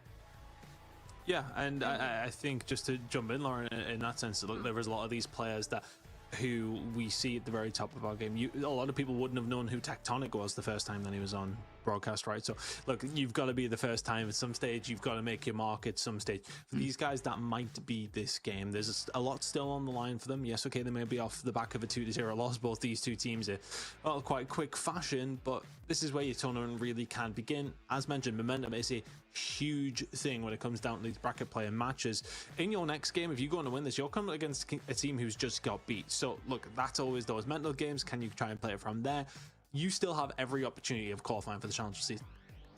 Absolutely, and that's another good point to make too, because if they can't bounce back from it now, you know, that's something they need to learn in the future if they're looking to be competing regularly when it comes to just Call of Duty Mobile in general, as we get those picks coming through, starting things off with a Summit hardpoint here, Brody. Yep, we just saw it. We know what to expect out of a Summit hardpoint. I'm honestly a little bit sad. I was fully expecting a Hackney Yard to come into this best of three. I was ready for a Hackney Yard, and it wasn't. Just imagine the chaos. I mean, it's the best kind of arena for a matchup like this. But yeah, no Hackney Yard. We're going back to Summit for a hardpoint for the first map. And of course, it wouldn't be Call of Duty Mobile without a Fire Range Search and Destroy. And that one is one of those classic ones that, because it's been in COD Mobile for so long, even teams that maybe aren't the most experienced will know what to do on Fire Range Search and Destroy. If we get to Control, totally different story. But Fire Range Search and Destroy should be kind of business as usual. The problem is we got one Hackney Yard in EU. And I said it leading up to it. I was like, it'd be cool if we got Hackney Yard because we hadn't gotten one yet. We got one in EU. And then as soon as we see it, Brody remembers why it's fun. And now all of a sudden, I think every time we get through these picks, he's going to ask for it. Oh, yeah. He uses the word fun. Maybe I would use a different word of my history with Hackney Yard. There are bad visions from a few years ago. When MW came out, because it's a good map in itself, but some of the moments that we've seen from that one, I think, to be fair, we did play domination on it as well, which I think is what's probably lingering in my brain as a negative effect, Brody. I don't know if am I remembering that correctly? Honestly, I forget it. We as in did because it was played in COD Mobile and it was played in. It was, yeah, but I'm talking like way back in terms of CDL, because that's when I kind of forgot domination was a thing, mate. Honestly, like I do try to, and I think that's maybe why it's lingering in my brain in a bad way. So hopefully we don't ever get to see that again. But Hackney Yard, I will hopefully it's like a rekindling of a love story that was never really that great at the start of things when we do eventually get over towards it. But that will not be quite yet. We may well get to see it as time goes on. But what I am noticing, a lot of teams kind of going for staples. As you mentioned, especially when it has come down to COD Mobile, Fire Range Search and Destroy is nearly guaranteed to be in every single series. Because we do get to go into that again with Summit to kick things off. Arsenal Control for map number 3 if we do need it. It's all very classically played, right? I mean, Fire and Search, right? As mentioned, is played so often. Everybody knows what they're doing on Summit, and Arsenal Control is very standard when it does come to that control game. But of course, with the sort of air to the caution in terms of how things work with Spawn Trap. So, yeah, very standard map set across the board line. Well, we'll have to see what our teams are able to do with this map set, because match number 2 is not going to keep us waiting this time around. It is ready to go. So let's just keep it rolling. Brody, we'll get back into it. Alrighty, let's get into it. Second match of the day. We don't really know what to expect from Ultra and Kaya, but what we are hoping for is a really competitive matchup, and we're going back to Summit to kick off this series. Again, I just want to see a player come out here and highly impress us, and that can be kind of a storyline that we can attach ourselves to as we get into the regular season, right? I mean, that's always what you want to see, is see players impressed that nobody's seen. Yeah, and what we love as talent, not talented, but talent, we love the storylines that we can weave in and tell the story of these guys. So, I mean, that's kind of where we're sort of leaning. This is what you always love to see. But at the same time, I don't want to see people just playing for kills, just to make the name for yourself, because it's been done before, and I'll spot it. I will. Probably won't. I'll probably just, call out. No, I wouldn't just call somebody out randomly, brother. I would never do such a thing. Yes, you would. Maybe not in this scenario, though. These guys, it's a good opportunity for them. It's interesting to see which way things are going to go between them. As I said, we don't really have any basis of which way we think it could go. Kind of looking at the matchups that they had, they were both relatively tough. So do we read into anything from that side of things? Not particularly. So let's see how it does go down when we do get into this series. But if we're going to go for anything, I really like the Kaya logo. I mean, I can start leaning on logos if you want in terms of favorites. Not doing that. I'm telling you, it's the route to go down, 100%. Who has the best logo? Honestly, I'm a fan of that Ultra logo. No idea where they got it from. That Ultra logo is pretty sweet. Never seen that before. It's a pretty sweet logo. Yeah, we're not doing logos. I'm intrigued to see what we get out of this matchup again, just because it's one of those situations where there's so many opportunities for players to get on top teams. I'm trying to think in the European region, because my brain has been pretty scrambled this week, all over the place. But I think there's even been, very recent examples of teams over in Europe, right, picking up talent from maybe lower level teams. Here's the example I was going for, right? AFA from the European region, of course, who last season played on, I'd argue, like a mid-table team, right? Didn't have that much success. Now he's joined exclusive over in Europe, and he is, I believe, their substitute, but nonetheless, that is still an important thing. I believe Riaj Lior was another player that was in that position as well.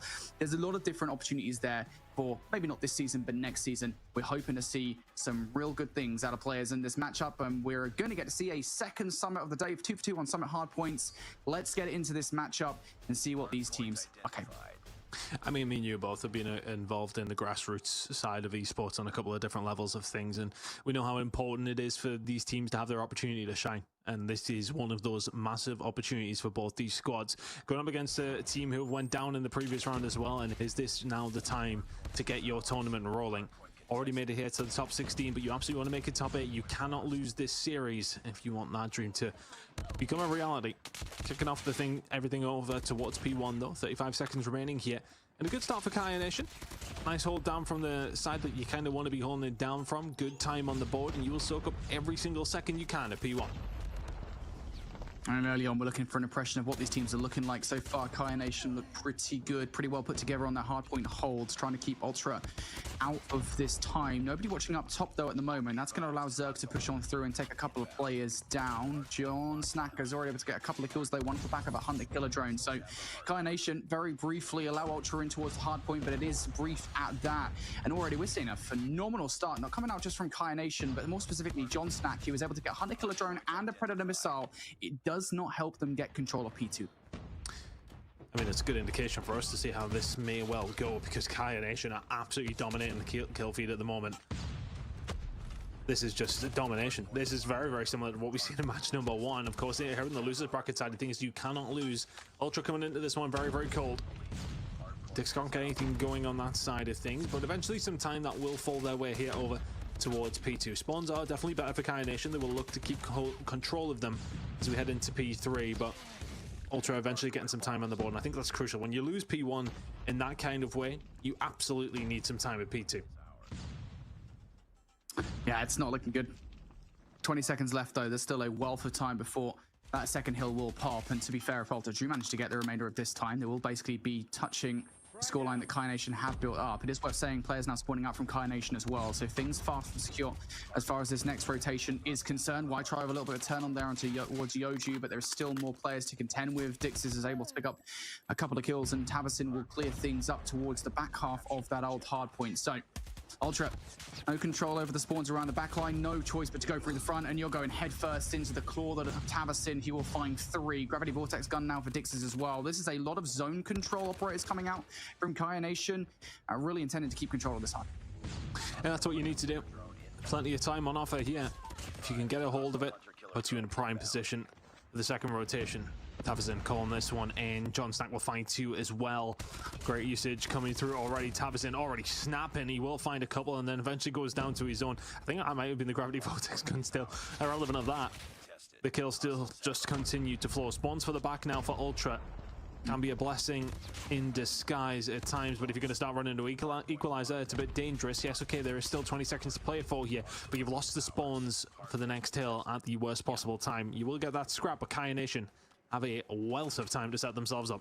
Yeah, and that's the key thing, right? I mean, look, it's 20 seconds left on the hard point. That's what, generally speaking, we refer to as scrap time in Call of Duty and hard point. So Kaya Nation will not necessarily be upset that they managed to flip the spawns in towards new and are looking now for the wealth of time over this next. But Zerg has other ideas. In the hill he goes with the Purifier. We'll find one, but his job is far from over. He wants to try and uproot these players for the back spawns, and he's going to go straight forward, but Hards has it. A War Machine as an answer. He will find one. John Snack also finding a second, so good effort there with the Purifier, but it goes awry. Kaya Nation now going to be in for this time. Again, a crucial moment. Ultra, if they're able to get through, they'll be able to contest with Kaya Nation. They cannot afford to give this time away, and already they're starting to do that around the front. Why try now with the Sparrow? He's found himself in a good position with it. Oh, unfortunately. Just catches the explosion on the other side of things. Oh, Galaxy will find nothing either with the Equalizer. Investment starting to come through, though, and just about working out. Shane here with the everything he could possibly be doing with the War Machine on the outside. The break comes through. They've used a lot for it. Here comes the answer back from Kaya Nation. Spectre already being pushed out on the other side. Cannot find it, though, and eventually they will get their way through. 15 seconds remaining, though, and I think I'm going to say for Ultra there, not too bad of a result in the end of things. You spawn them way out. You have the opportunity to find the break, you do so. Yes, okay, you might end up losing overall in that first rotation of hills, but you brought it back there towards P4 when it wasn't looking likely.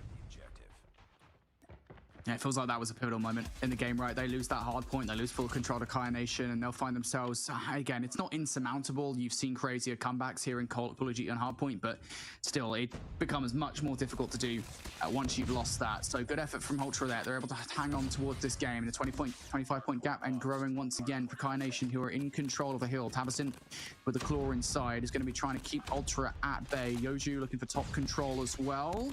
For the kill, yes, he will find it versus Galex, but there are more on the way from Ultra. The cavalry has arrived. Shane will find a couple of kills. Ultra flying straight back in towards the time. Still a lot to get here for the back 30. And I think if we're just to cast our minds back to that P4, as these two teams do really scrap it out in the middle of the map, I think both teams invested a hell of a lot to make sure they got something over towards P3 there. And if I'm honest, I want to say that the investment from Ultra was maybe just a little bit better, investing themselves in finding some kills here over towards the middle of the map, and all of a sudden this game is getting a lot closer. 5 seconds remaining at P1. P2 rotation is going to start coming through. Ultra on the prime position side of things for P3 and in control of the hill. Big hard point here for Ultra. Zerg and Shane combining for threes. They're already winning some of these opening engagements. And again, reminder that they are on the right side of the map right now for that inevitable rotation over by P2. It's a real opportunity here for Ultra to swing things in their favor. They have to make sure they win every single gunfight though. And Tavison has other ideas. Over the top he goes for a couple of kills. Is he going to get number 3? No, he does not. Shane denies with a 2-piece of his own. But Kaya Nation nonetheless have still managed to find their way through. It's John Stack with the equalizers here. They're going to try and push Ultra out. He's doing a stellar job at keeping these guys away from the hard point, even if he's actually picking up some kills himself. But still, look at the carnage right now of players on the new map from Kaya Nation. They are getting some favorable spawns, but Ultra are already starting to push in from behind. Kills now for Kaya Nation. Again, they are keeping an eye on those spawns for new, and yeah, big kill coming through from High Hearts there to make sure they do get it. Yeah, I was keeping an eye on the minimap myself, and that was huge. Looked like a 50-50 gunfight that he just about wins out from. 10 seconds remaining here on the old hill. Ultra are going to be here, but they're about to be surrounded. There's a big fight going on over towards the back. I think it was actually won by the side of Kaya again. So all of a sudden, what was looking like not too bad of a rotation, these gunfights are just not going the way. Wonderful play coming in from Kaya Nation. There's a full 60 on offer here if you can hold this down. Big moment in this game once again for Kaya Nation. Could really make the lead untenable for Ultra. Ultra now trying to come around the backline here. A couple of players. Galex already making his position known. Obviously has the support of LeBron with the Annihilator as well. LeBron's only going to find one before being shut down. Push around the front also goes unsuccessful. But keep an eye on player number 5 around the backline. White Tribe has the Sparrow out. Is only going to find one. Now plays through the front for Ultra. Dixis goes for the drop shot and finds that kill. Next up is going to be Tavison around the backline here. And again, those claw bullets do bounce, and those players are about to find out the hard way if they didn't already know. Kaya Nation here are pushing Ultra away from the hard point. We said this is a big hard point. Tavison just continues the tear as well. We said this was a huge hard point, and now you're starting to see why. 100-point deficit now, and it's growing again. Now it feels like an insurmountable amount. Oh, it was 20-point game by the time we headed over into the second rotation, and Ultra have just let this one slip. Last time around, they kept things scrappy. They kept it close. They absolutely need every single second they could possibly get here as we head over towards P4, but there will be plenty more to play for if they can hold down some time here. They had a good time at P1, just didn't convert it into anything. P2 to 3 was an absolute disaster. And now you've got to defend against, well, a little bit of utility available now for the side of Kaya Nation, and nearly a 100-point lead. It's starting to be cut down just ever so slightly. Ultra still in control, but Kaya's starting to close the net.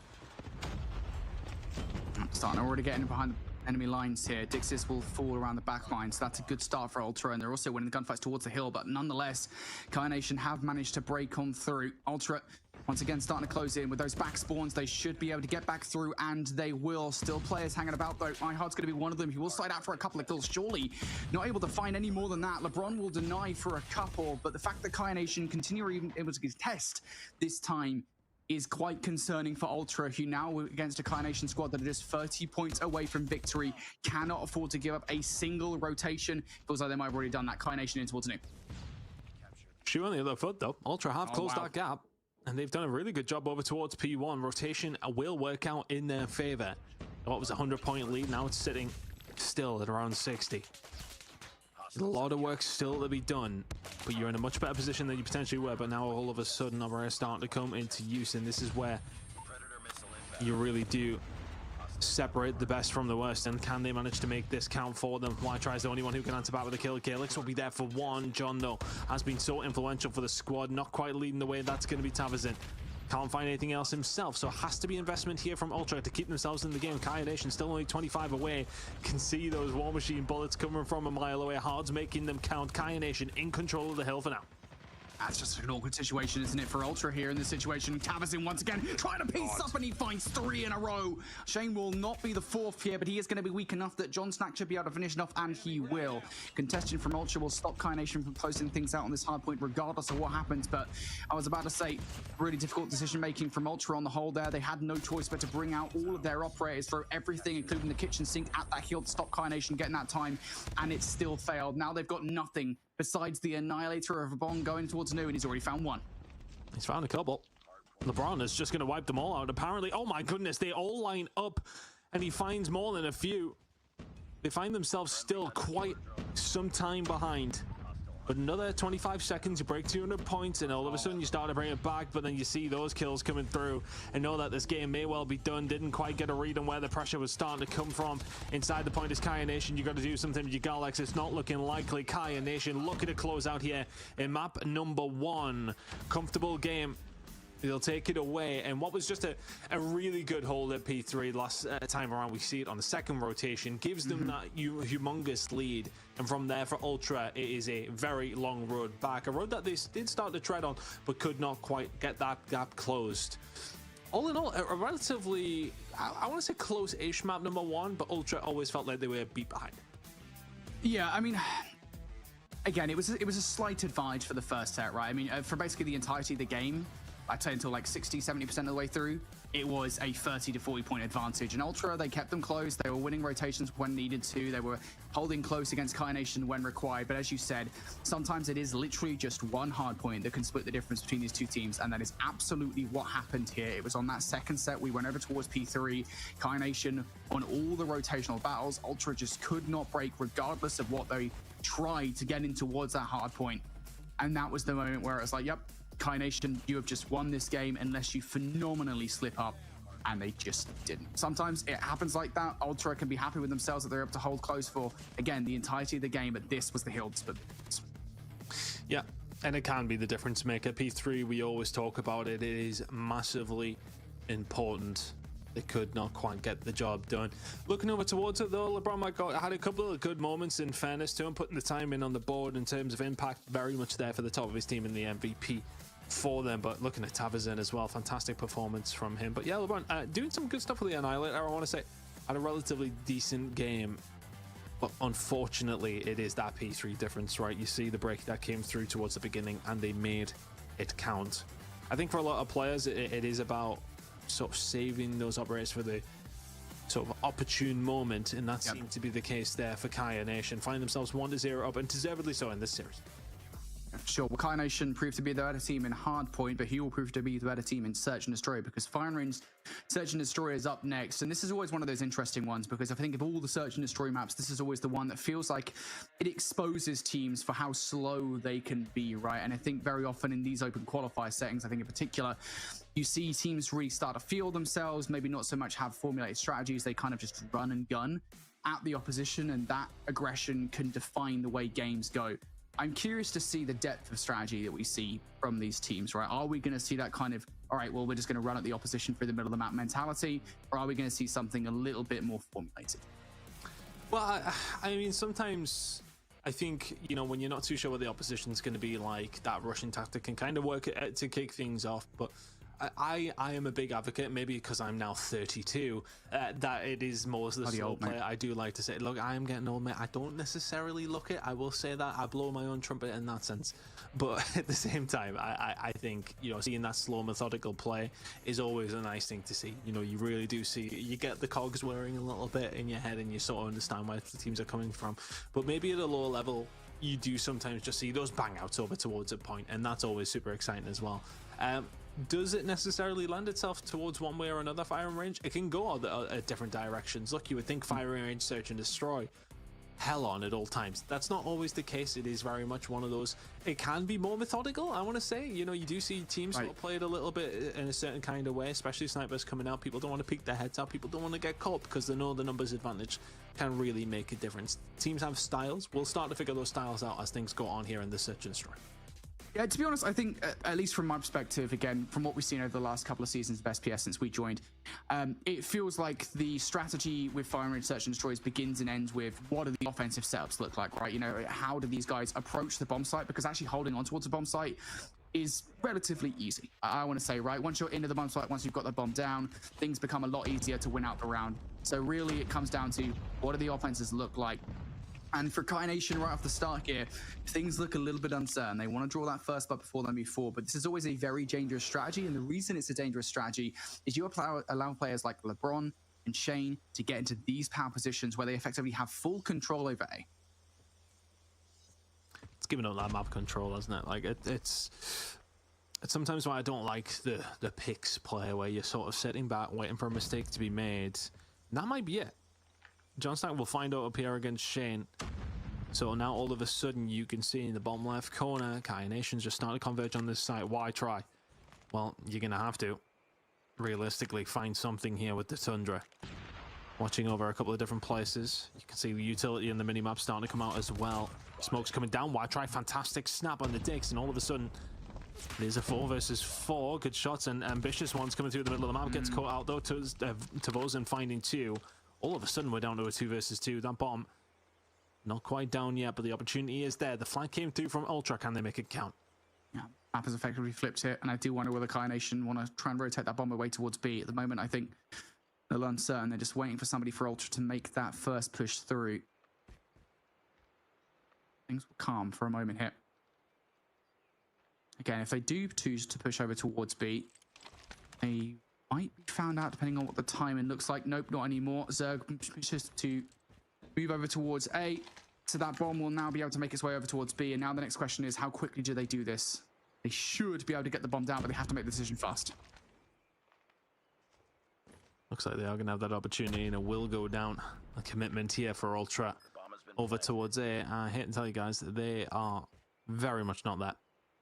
That bomb is down over towards B. Alex will check over towards this side. Not expecting anybody over this close, but then this is the problem. How far have they extended out? Have they sat tight? That's decisions that have to be made by Ultra as you're making your way there. 25 seconds about to ring through.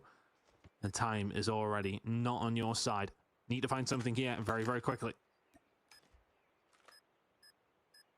That's going to be a split push from Ultra. Riders at the same time. John already draws that first blood. Leaves Zerg in a very awkward spot here. Goes for the challenge, and John has the better of him with the pistol. Big rotation coming up from Kai Nation, and I think they really won that round, basically trading things out inside the caravan, inside that cabin. As soon as I think it was Tabazin that managed to get both of those gunfights, they got full site control. It was very difficult to roll to win the round there on out. It's always a bit tough, isn't it? And now a little bit of a different approach coming through here from Kai Nation. Are you going to be ready for it? It's now all of a sudden a 2-for-2 trade, making it a 3 versus 3. But Kai Nation have found themselves in a relatively decent spot, but look at this immediate flank coming through and immediately answered back. Yoju coming through with the kill. 3 versus 2 in favor of Kai Nation, who do just look the stronger roster here, Brody. That is a perfect read from Yoju. Immediately found out was Zerg on that flank. Now Chal out towards the site. That's the one thing you didn't want to let happen, because your one advantage for the Kai Nation did not have the bomb on site. Now they do. So it's going to go down. Ultra once again. Hold on. Now in a 2 versus 2. Why try is somehow going to get that kill versus Tavasin. So it's going to force Kaya to split the forces just a little bit. But again, it's getting in towards this area right now. That's the biggest problem. Got to be a flank, but that's going to be watched by Hards. He's going to be after watching it from inside of American. Doesn't find the shots though. Why try finds the shots, and Shane will slide around the corner. Yoju gets his head ripped off. And Ultra, phenomenal retake. But Why tries the one that does no business inside of American. You've got an R9 there. If you're Hards, you can't be losing those. How has that happened? I know the Tundra is really OP. All right, I know that. I recognize that. Everyone, you don't have to be saying it right now in the YouTube chat. But at the same time, iHards did have the R9, and that is inarguably one of the best weapons in COD Mobile. You should not be losing that ever. Oh, you're going to be kicking yourself. Regardless, Ultra able to take that round. And now we're back in a very familiar situation. Ultra not quite as aggressive as they were back in that round number 1, but Kai Nation in a very similar spot again, trying to feel things out before making that move. Yeah, I think if you're thinking of opportune moments to win a round, you think to yourself, bomb down at A. I'm an American with an R9. Like, that's up there as some of the best positions that you can be in. To throw it away to the Tundra as well, it's one that may well sting, and has it been stinging for the past 30 seconds or so as we are delving into this round. Not much going on here for the side of Kai Nation, looking to try and find a pick. Not going to find it. Y-Try is there again. The sniper from this guy has been strong so far. Yoji will be able to answer back. Hard's now on his way over towards that A side. That seems to be the one that has been picked. One player's went over towards B, but the presence from Ultra is here, and Y-Try again. Another kill coming through. It's 5 for the game so far over 3 rounds. You know what? I respect this from Kai Nation. Big brass wants to still hit this A site, despite the fact that you've lost the vast majority of your numbers and you continue to do so. Tavazin will trade out, but again, things go from bad to worse here for Kai Nation. 2 versus 3. Flank is fast approaching. You've lost your bomb planter. Tavazin, mate. Good luck, have fun. 1 versus 3, and there is no escape route safe enough. Ultra systematically take them down. It's minimum of 4 in the round from Y-Try. That phenomenal work with a sniper who can just, I mean, if you've got a good sniper on this map, it can really make the difference. We've seen John Snack find a couple of picks here for Kai Nation, but Ultra doing the business via Y-Try. So this is now where you just take the snipers out of the equation. You rush down the middle of the map. Dix will find 1 and 2 inside of American. John Shack will be there to just about clean things up, and now the aggression continues. Y-Try still alive, has Zerg in tow.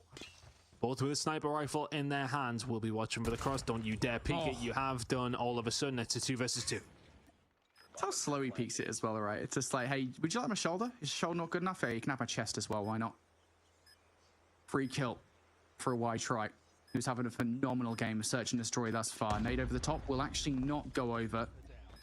Tavazin will take Y-Try out of the equation. So now all that's left is Zerg sat inside wood and having to make a bit of a run to get towards this site. The good news, I suppose, is these players have managed to camp up towards together. Zerg finds 1. Surely it'll away. Surely not again. Tavazin here trying to outplay him with a movement, and will do so using his SMG to his advantage. But my goodness me, not another R9 play. Always seems to be the way. This time it wasn't, though. Kai Nation do hold it down there. That got a little bit scary for a second with the 1v1 coming through, but they will find themselves around here. Look at this, a little bit different coming through from Ultra. Definitely different tactics being thrown out there. I think, you know, you've had Y-Try doing well. He's switched his position up. You wouldn't do him through the wall like this, would you, Yoju? Yes, you would. You've had a little look. Hard will find 1 over towards the middle of the map under Zerg. Utility being used as well in towards Tin. Not going to land. Love the addition, by the way, in terms of what we get to see in terms of the utility.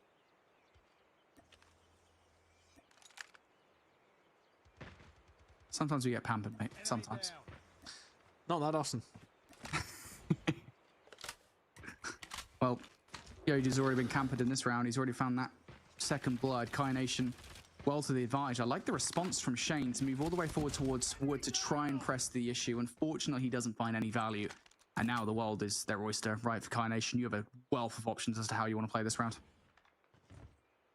Yeah, from this kind of position now, you are in the driving seat firmly. Galax inside of American, bomb going down over towards B. Bomb has been planted. You have every single site to run into here for Galax. It's a case of, well, find anything, that will be a bonus. Not even going to find 1 Dix with another really good SMG kill up close and personal. And now all of a sudden, Kai Nation starting to not quite dominate, but they are very much getting themselves back into this game. As soon as Y-Try is taken out of the equation here, Ultra seem to have very little to offer.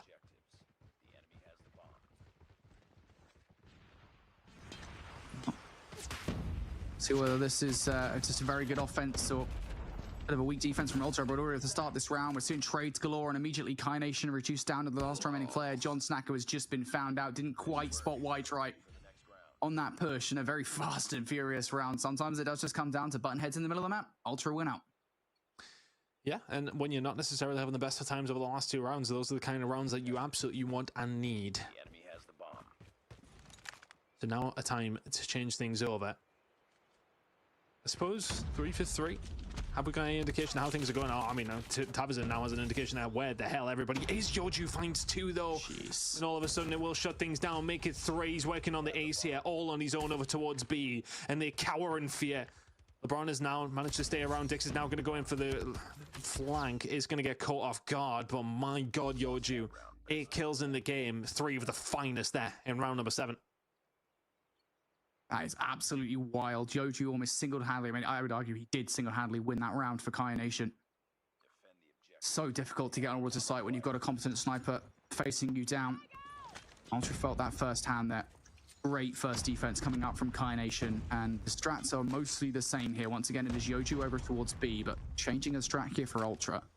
Now, the interesting thing is, for Kai Nation, they have nobody inside American, so nobody's watching the cross. They've got 1 player sat inside the caravan. That's going to be Dixis, who does get found out by Zerg, but Dixis is going to win that fight, and crucially, that was the bomb planter, so that is an immediate trade required. John Stack goes to trade things out. LeBron finds a massive 2-piece, and once again, nobody was watching that cross, so they've got full control over A. Oh, Tavizon, yeah, caught off guard. Shane with a good shot, and all of a sudden, Yoju left on his own. Found 3 in the previous round. We'll need to do the same here and also defuse a bomb. Difficult position, but he has a Tundra, so anything is possible. It's worth saying you should know where this player is if you're Ultra, right? You know that Yoju last round was located over towards the B site, so you're going to know, hey, it's probably going to be coming from tires or bathroom. I guess all through the middle of the map. There's a couple of different options. Still, nade over the top. Should give them information. Yeah, you can see Y-Try and Galex turning their heads somewhat. Yoju's still going to get a good look here at the former of those 2 shots. Going to hit the second one. Surely not enough time. No, Galex is not going to allow it, but Yoju almost does some disgusting things. And yeah, big round coming out from Ultra. And I will say, although they earned it, they were almost gifted A-site control. I'd like Kai Nation to have a little bit more of a grip over the A-site next time. Yeah, it wasn't quite there. Can get a little bit mixy at times, but don't win your gunnies, don't win the round. Utility heading out on a couple of different angles. 2 players over towards the B side. The Zerg is going to unalive himself, which is never ideal. So Ultra heading over towards A, and there is a little bit more control now from Kai Nation. Keep an eye on Dex. I mean, he has been fantastic up close and personal with the SMG in hand. We'll find another. Has just been indomitable when he does find these positions. Well, I mean, not apart from that time, LeBron's going to find 2. Tavizon is there to answer back, and the Switchblade just working out perfectly for LeBron. Now all of a sudden it's a 2 versus 2. Instant flank coming in. Y-Try. Oh, buddy, you gotta hit those shots. We've seen some fantastic ones from both you and Yoju, but Yoju gets the better of you this time. That's a round that Y-Try would want back. Yeah, sometimes you whiff. You know, sometimes you think you're going to hit the shot and it does not go your way. And Y-Try, despite a phenomenal performance in this Search and Destroy so far, half of the course for Tundra players on Fire and Range Search and Destroy. Not quite there in that round. Massive 1 versus 1 that Yoju then converts to a 2nd kill on the site. Now and towards this round again, aggression towards A is counteracted by sniper presence once more. And that first blood is going to leave them somewhat stranded. Have to rethink the way that they want to play this round. And they're even more suppressed than normal as well. It's worth saying that Yoju isn't just sitting over by B. He's already pushed all the way up towards jungle's side, and that's going to make things even more difficult for Ultra now. He's got another closing that net. And sometimes the fish are biting back, and that is going to be the case now for Shane. He is going to find 1 over towards that A side. Still a little bit of presence inside of American, so does make things a little bit more difficult. Yoju is running this game. My goodness, him and Y-Try going beat for beat, but this time around it is going to be Yoju who wins out. Y-Try still with 11 kills and still alive in this round. Shane has now found himself up and towards this A site, and yeah, Dick's just not reading this. Nobody holding it down hard. Please, for the love of God, turn around. Where are the comms? All of a sudden, Shane has found 2 kills, and it's a 2v2. I'm just going to call that for what it is. That is a phenomenal failure in map control and communication. Total meltdown.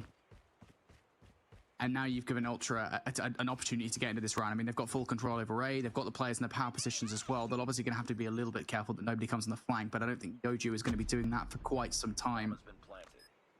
Ultra have been gifted an opportunity to steal a round away, and I do literally mean steal. And they win it though. Big 1v1 over by Caravan. Tavizon just going to wait patiently, and Shane is not anywhere near as patient. Finds Tavizon, and again, you know where Yoju is going to be. know where he's been in this round previously. Try and act on that information. Yoju over the top. That's an shot from American. Good recognition and very, very good communication coming out from Ultra. Something that apparently just isn't there for Kaya. Yeah, you're just not holding it down. You're in a 4v2 situation. Shane makes the play though. Props to be given where it's needed. Ultra do make the play. Shane straight down the A side and just says, right, okay, let's see what we can do here. A lot of utility being used over towards that B side. Gonna start zoning off some players. Tavazin has slowed down ever so slightly. Yoju's gonna get cut down, so yeah, maybe there is the main guy you have to worry about no longer here to play. Now Dick's going to try and hold this down from the close angle. Has Tavazin with him as well. John Stack will get taken down the other side with a potential player who could potentially here on the flank, but Dix makes the move, and all of a sudden Tavazin is there to back him up. They know exactly where Y-Try is, and you've got the bomb. This is not a losable round if you are Kaya Nation, surely. Yeah, you say that. Y-Try is already with 1 this round, so add that to the tally. But he has a bit of time, so he doesn't really need to force the issue just yet. He can garner information for a little bit. One thing I don't want to see is Kaya Nation just giving up angles. COD timing is a hell of a bad mother. Well, Y-Try gets some good timing on his side. I don't know what he's doing. Is he thinking that someone's going to flank through wood? Or is this just a... they're not going to do that. They're inside the site, mate. They're not flanking you. It's a tough situation. You just maybe have to hope for a slip up. But at 5-5, you need to make sure these moments count. We are still running here. Just taking his time, nice and slow. Needs to catch one and then just anticipate the best way he can. Yep, they heard it. Dick's now on his way over to help his teammate Albert Tavozin. It's just holding this angle down. Should be no problem whatsoever. Kaya Nation bring one back somehow, some way. I think you got to give a huge shout out to Dix in that sort of situation. Finds 2 towards the backside. Spins round. SMG and Handy has been dangerous. Hasn't found a load of kills, but the ones that he has done have been important. Kaya Nation on defense to close out map number 1. Or map number 2, I should say, and the series. Yep. 1 round away from eliminating Ultra.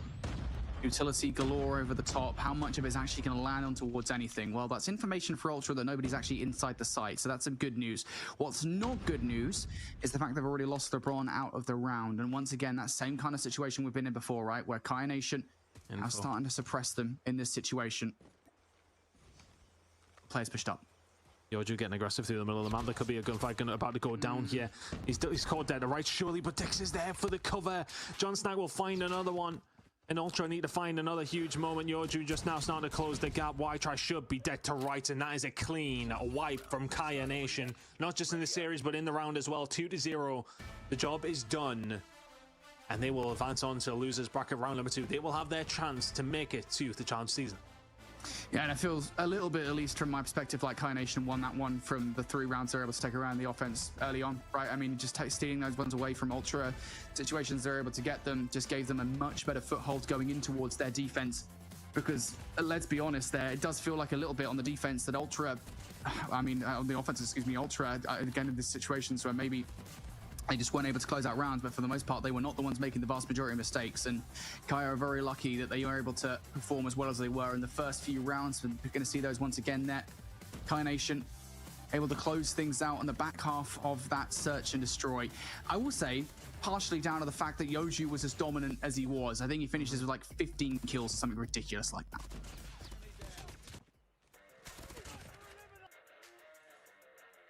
All right, well, we made it through match number 2. We're waiting to see what our teams would do with that. It looks like Kaya Nation, like you guys said, managed to send that one home in a pretty quick 2-0 fashion. It got a little bit closer in the S&D, but Kaya lives to see another step in this bracket process and see if they can maybe nail down one of those spots in our challenge season.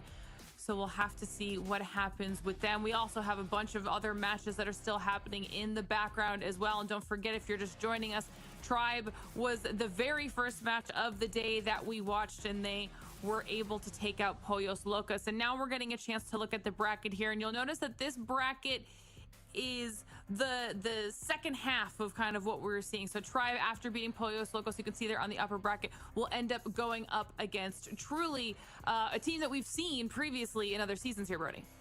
Yeah, this is going to be a really good matchup. Now, it's worth saying that Truly roster has changed quite a little bit. We've got Codeine, Haxus, and Forsaken returning from last season, joining up with Hi and H+, I believe. Whether or not those changes are for the better is a different question entirely, and they're going to have to be for the better because they are going against a Tribe roster that, from what we saw early on today, Lauren, are on form. Absolutely, and if you're wondering if that means we get to watch them, we do. They'll be the next matchup that we see, our round 2 upper bracket when we come back from a break, which means whoever wins that round 2 upper bracket match will be one of the teams that will clinch a spot in the challenge season. And you know, Tribe absolutely has their sights set on doing that as quickly and easily as possible. But don't forget, anyone that's still in that upper bracket can drop down and still have a second opportunity to fight their way through the lower bracket and see if they can still make it on in the competition. So still lots of gameplay in store today for everybody at home and for all of our teams, as well as they continue to try and see if they can eventually make their way through to champs. That's what everybody's really fighting for, okay? And obviously NA is one of those regions that's often quite competitive and very difficult to find your way out of. So we'll have to see what our teams are still bringing to the table here in open finals, as we still have a very long ways to go. Before we get into match number 3 on the day, though, it's time for another short break. So don't go anywhere. We'll be right back. The Snapdragon Pro Series is brought to you by Snapdragon Elite Gaming, Samsung Galaxy S24 Ultra, Monster Energy, and DHL.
All right, everybody, welcome back to the Snapdragon Pro Series, where we're about to get into our 3rd match of the day. At least that's been live here on the broadcast, and we're bringing back Tribe to play again, except this time they're going to be going up against Truly. We mentioned it before the break. Truly is a team name that we've seen before in SPS seasons past, but once again, as is kind of customary now in all of our seasons, there are constantly roster shakeups every time we get back into a new challenge season. And this time, here is our truly roster here, Brody, nice and refreshed. Yeah, so again, I mentioned it before we went to the break. They've made some roster changes. You guys might remember Forsaken, Hax, and Codeine from last season. They played alongside Yawn, Space, and Lethal. And back in season 4, they were basically like the 4th place team. They were never really competitive with the top 3 teams. They had some close maps, mind you, but they were able actually to take a map away. So they've kind of replenished the roster somewhat. Hi and Twisted Tip are the new roster, the new players coming through this season. Is that going to be an improvement, though, is the question for me, because some of the players they've lost, looking at Space and Yawn in particular, I think are going to be tough losses to take. So really, a lot of questions around this roster. Are they finally going to be able to challenge those top 3 teams? Yeah, and obviously going up against those top 3 teams in one single roster ton. I mean, we watched Tribe start off the day pretty strong. They're looking good. We'll get the map picks up here as well, and we can kind of talk about it a bit. Yeah, no, this is a real test for Truly now heading into it. They know that this will be a test potentially over the season. If they do make it, we do presume they will do so. Of course, though, is it going to be at this stage? That's going to be a hard one. Standoff going to be coming in for the hard point, search, destroy, firearm range, raid, control. Nothing really to write home about. Very, very standard when it does come across the board, as far as we like to see. Look, I think it's always going to be a difficult one. Truly, I fully expect to make it. Will they make it in this fashion though up against Tribe? I'm not too sure. But Tribe, I honestly feel, especially in the hard point, will have to be a little bit better. Like, they didn't necessarily, of course, everyone will look at it and see how they did play in that very first series. And okay, it was comfortable. This will be a lot more competitive. They will need to be at the races here. Yeah, definitely. And I think it's worth saying as well, when we referenced that hard point last season, Truly were pretty competitive in hard point. It was probably their best shot at winning series, winning games against those top teams, even if they were not able to do so, to the point where I believe they actually finished the season with a positive differential in terms of points, right? So I do think that is where they're going to be in this series. But again, whether or not the new roster has changed things a little bit is a different story altogether. Now, I will say here, looking towards the raid control, that's an interesting pick for this one, because last season, Seminole, I know, again, it's kind of apples to oranges comparison, but Seminole were flawless in raid control. It was their strongest control map by far, whereas you look towards that Truly roster, and while it was the only map they played in control, they didn't play either of the other maps for some reason. They still went like 2 and 5 in it. So an interesting one to look at, I think, when you compare what the 2 teams are going to be looking like towards the end of that series. Yeah, that's the only thing that's difficult about the open finals, is that we don't have anything to reference really except the previous season, and things have changed so drastically, whether that's with rosters or even on our side of things with the tournament when it comes to different map mode combinations of different maps. At also, it's always kind of, you're just shooting in the dark here, trying to figure out what's going to happen. But I'm ready to see exactly how it's all going to play out. Everybody at home in chat, let us know your thoughts as well, and who you think is going to be taking home match number 3, because it is about ready to go. So Tribe versus Truly, let's get it underway. Alrighty, this should be a close matchup with Tribe taking on Truly roster that, again, we assume has been upgraded, but I mean, you know what they say, to assume is to do. We don't know at the end of the day whether or not this is going to be a close matchup or not, but it is worth saying last season, again, Tribe truly were the Mont of North America, I think is the best way to label them, right? Again, you know, they were better than the rest by quite a margin, but could never really touch those top 3 teams, and that's what they're aiming for this season. And look, you would argue as well, if you look at this Tribe roster, it is a very tough one to go up against. Have you made the right improvements in your roster for Truly? Has to be the question that we hopefully will find the answer out of at the end of this one. Standoff, hardpoint, an absolute classic to a certain degree. Let's see how it is going to go down and see if the side of Tribe can continue their look. I mean, you know, I kind of alluded to it. I think they're going to have to be a little bit fundamentally better than they were in that first game, but how seriously were they taking their opposition? They will have to take Truly very, very seriously. Indeed they will. I don't think Truly are to be underestimated whatsoever. So you're seeing names here on the league. I'm not too sure who is who, I'll be honest. There's a lot of names that have changed. Hax is the only one apparently that actually has their original name, and maybe Hi, so we'll have to find out who is who, but we're going to call them by their in-game names for the rest of this one. Regardless, they are going to against the Tribe roster that you guys saw back in game number 1 that looked relatively janky at points in hard points, so we'll see whether or not that's going to befall them here. For the moment, though, at the beginning of this game, Truly are being competitive. You see Bryson there picking up a couple of kills. Looking for the last 20 seconds here. Vague with the R9, though, a problem earlier on today, and well, he is going to be a problem. He's going to help Tribe get back to that. Solid as ever. There's a rotation over towards P2 coming in 8 seconds here. On the right side of things, if you are on the side of Tribe, and we'll want to continue that. But the spawns over towards the backside now. Going to come in from Truly. As far as the kills coming down, though, Bryson's the only one who has been able to answer back, and answer back he has. 8 kills in a row for him. Predator missile gained. Quick 1-2 from Hacks up top as well. Rotation coming through, and Vig just says absolutely not, as he often does. Spawns there. Very, very close for both these two teams. Who's going to come out on Tribe? Currently leading. 45 seconds to play for. He has some really good time on the board and continuing to soak it up. The things with this hill, though, is Truly are always going to get those close spawns, be it bottom red or even around the back alley here. Truly are going to get another chance, and it won't take them long before their attempt to get back in towards the hill. Already, they're trying to remove every single player from the hill. Tribe forced to back up towards the stairs inside, and immediately they are going to be removed as Hacks picks up a couple of kills. Bryson around the back line will clear Raballo out and pick up Washi as well. That's 3 in a row for them. Truly looking for the back 20 seconds here through the smoke. Maybe Hi can do anything. No, Envy's going to shut that player down. So still a couple of players in. Vague's going to bring that Predator missile down here as the scrap time goes Truly away. And I feel like that entire exercise there with that Predator missile is to A, just clear out Truly for this rotation, and B, garner information as to where Truly are going to attack this hill. They're attacking this hill very, very quickly. They are. Transition was looking fantastic until Raballo. They shut that one down in the middle of the map, and that is a really nice wipe to try and find. They know where Potan is as well. What?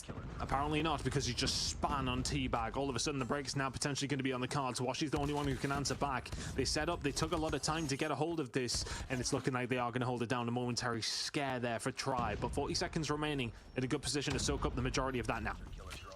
This is very difficult to hold just because, again, how solid those back spawns can be. Tribe now starting to utilize some of their operators as well. You're seeing Raballo with the War Machine, Teabag there momentarily with the Sparrow as well. Haxis is actually going to be able to get close. Haxis, excuse me, is going to be able to get close with the equalizers, and he finds 3. Big utilization of the equalizers coming out from Haxis. He finds a 4th as well. Zolf and Hi are there for more kills, and Truly should be able to grab the back 15 seconds. But I don't think you're necessarily lamenting that fact if you're Tribe. Yeah, you wanted a full hold. Yeah, you wanted a solid lead against Truly, but you do have control of the rotation for now until Powerpound does exactly this. Also finds another kill with the War Machine, and almost gives his team an opportunity to get in towards the next hub. It feels like Truly are keeping pace, but they always seem a minor step behind at this moment in time. But luckily for them, Tribe have never really been able to exert that pressure. Are they going to be able to do it here, though? It feels like rotations have belonged to them. The opportunities have been there to find some good time. But Truly are trying their best to try and shut this down. Good positioning coming in from Envy. He's going to find a second on his right-hand side. Potan will find one through the middle of the map, though. Him and Bryson have been fantastic so far, but truly it has been Bryson. 19 kills for him so far on the board. Momentarily, we're inside of the point, but Tribe giving just about holding this down. Kills in their favor, locking it in.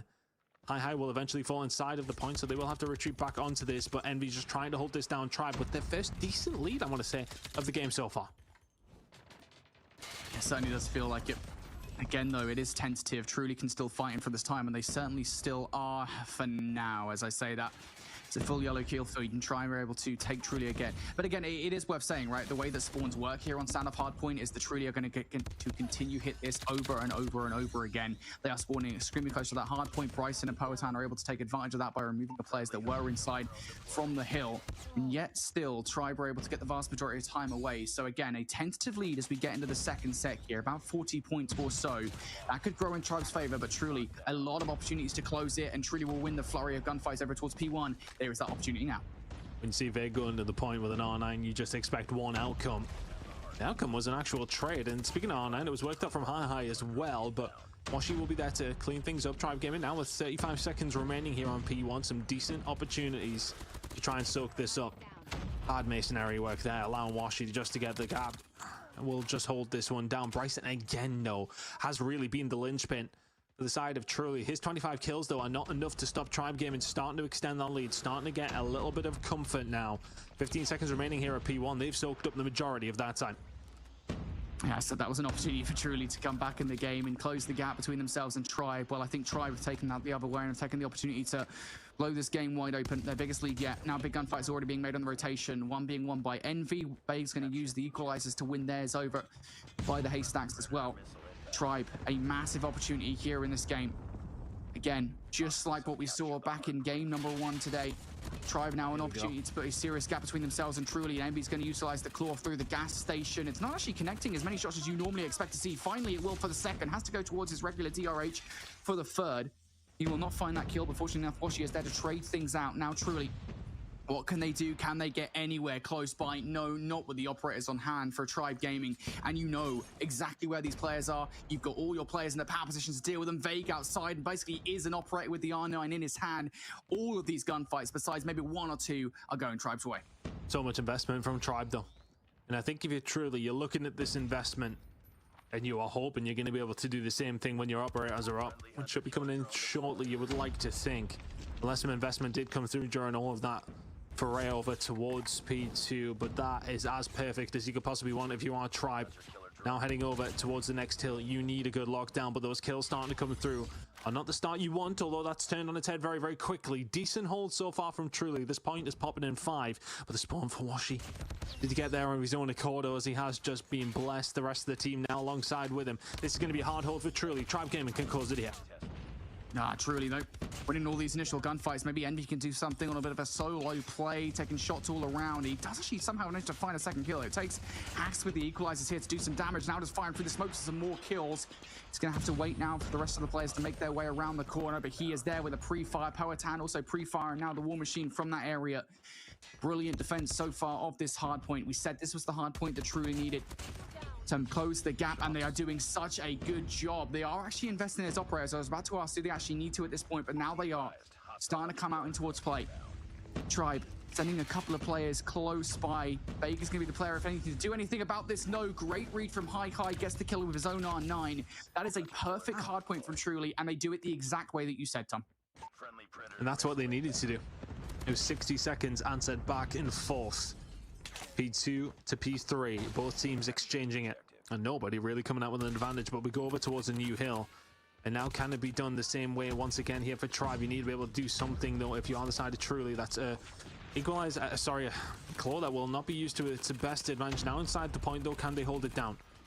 Kill starting to come through here from Tribe at the wrong time. If you're Truly, the break starting to come through. Everybody dead. Bryson really has been the one, but he has pretty much been evaporated off the map. Now you're being forced away. 40 seconds to go here. Over towards P4. You can absolutely win it here if you're Tribe. You're 25 away. Yep. This might be the dagger towards the end of this game. Envy's finding the kills toward the haystacks as well. Again, a reminder though that Truly will get those close spawns, so Tribe will continue to be under fire here. Sparrow watching one door, Washi up top watching another as well. Tribe just need 10 seconds. They've got the operators to get it done. You can see it on the top right of your screens. They're starting to push the issue outside of the hard point as well. And this one is as good as done. Truly towards the end of the game. Just let it slip away from them. Just fantastic holds across the board coming in for both two teams, but you just see Tribe just about get the better of it. For Truly, there was one really nice one over towards Grandmas, but ultimately it can't count if that's your only one. Fantastic job coming in from the side of Tribe. And again, it was just the utilization for me, and how often have we said it over last season, and now it will just sort of filter into the next. How much of a difference it makes the efficiency you find with those operators. And it really came to fruition over towards P2. That second time of asking, we've seen Tribe truly start to take over at that stage. Didn't mean for that pun to slip out, Brody. It's going to happen quite a lot. It's a word I use plenty. That really was a fantastic performance from Tribe. When you see that P2 rotation, you see them lock it in. Masterful in the way they dealt with that.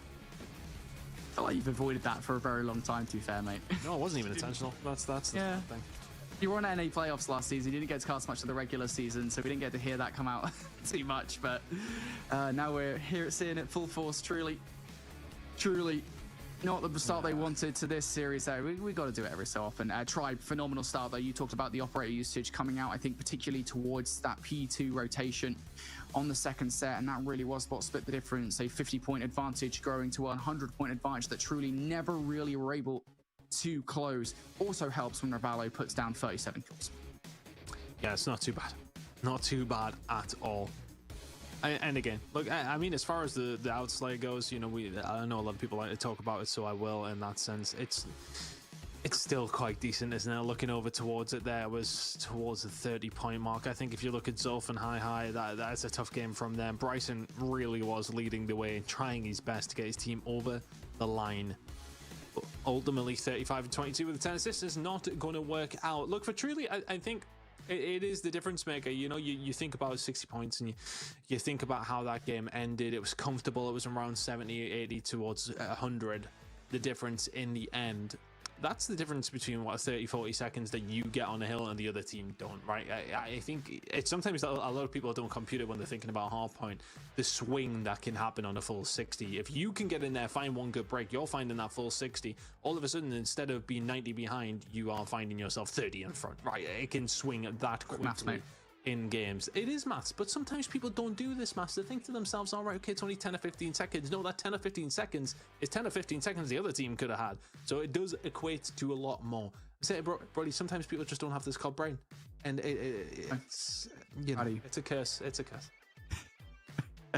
Yeah, I mean, it's a totally fair point, and you know, and I think it's a good point to mention regarding Truly's performance last season, right? That again, they were pretty competitive at hardpoint, and for the vast majority of those games that we saw versus the top teams, it was legitimately just one hill that would have made the difference, right? You know, and I think just given how closely competitive they were back in hardpoint back that season, it isn't really a stretch of imagination to say, hey, you know what, they could do that this season. They could make the improvements and actually start taking maps off these teams, and we saw those moments of promise there in that map number 1. Those kind of differences where if they make changes moving forward, you know, again, on the assumption that they do qualify, because there's no guarantees just yet. This might be a qualification match, but again, Truly still have a way to go in this tournament.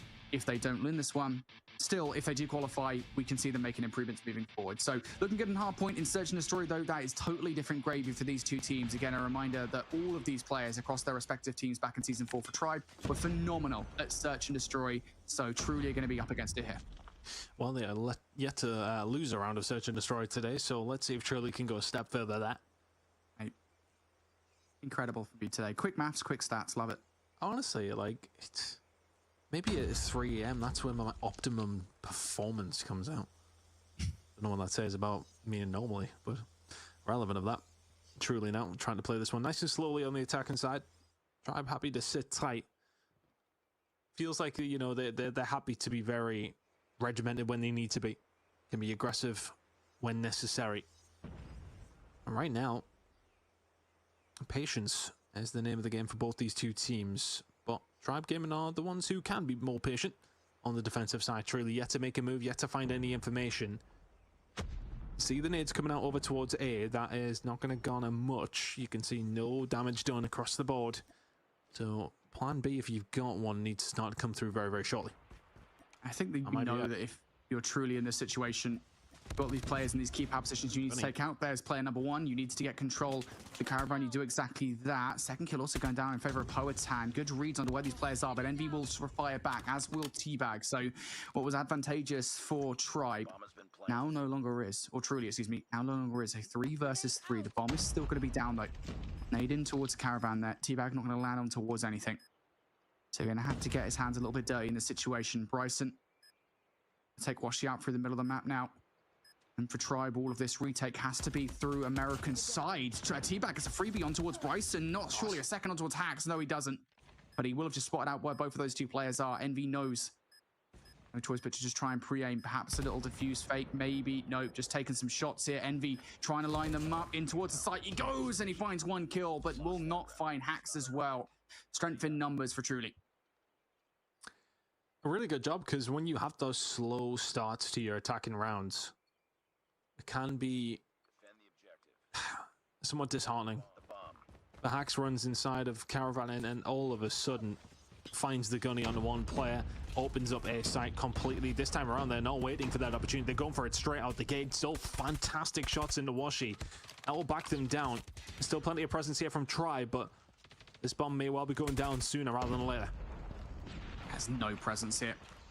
The Tribe on site.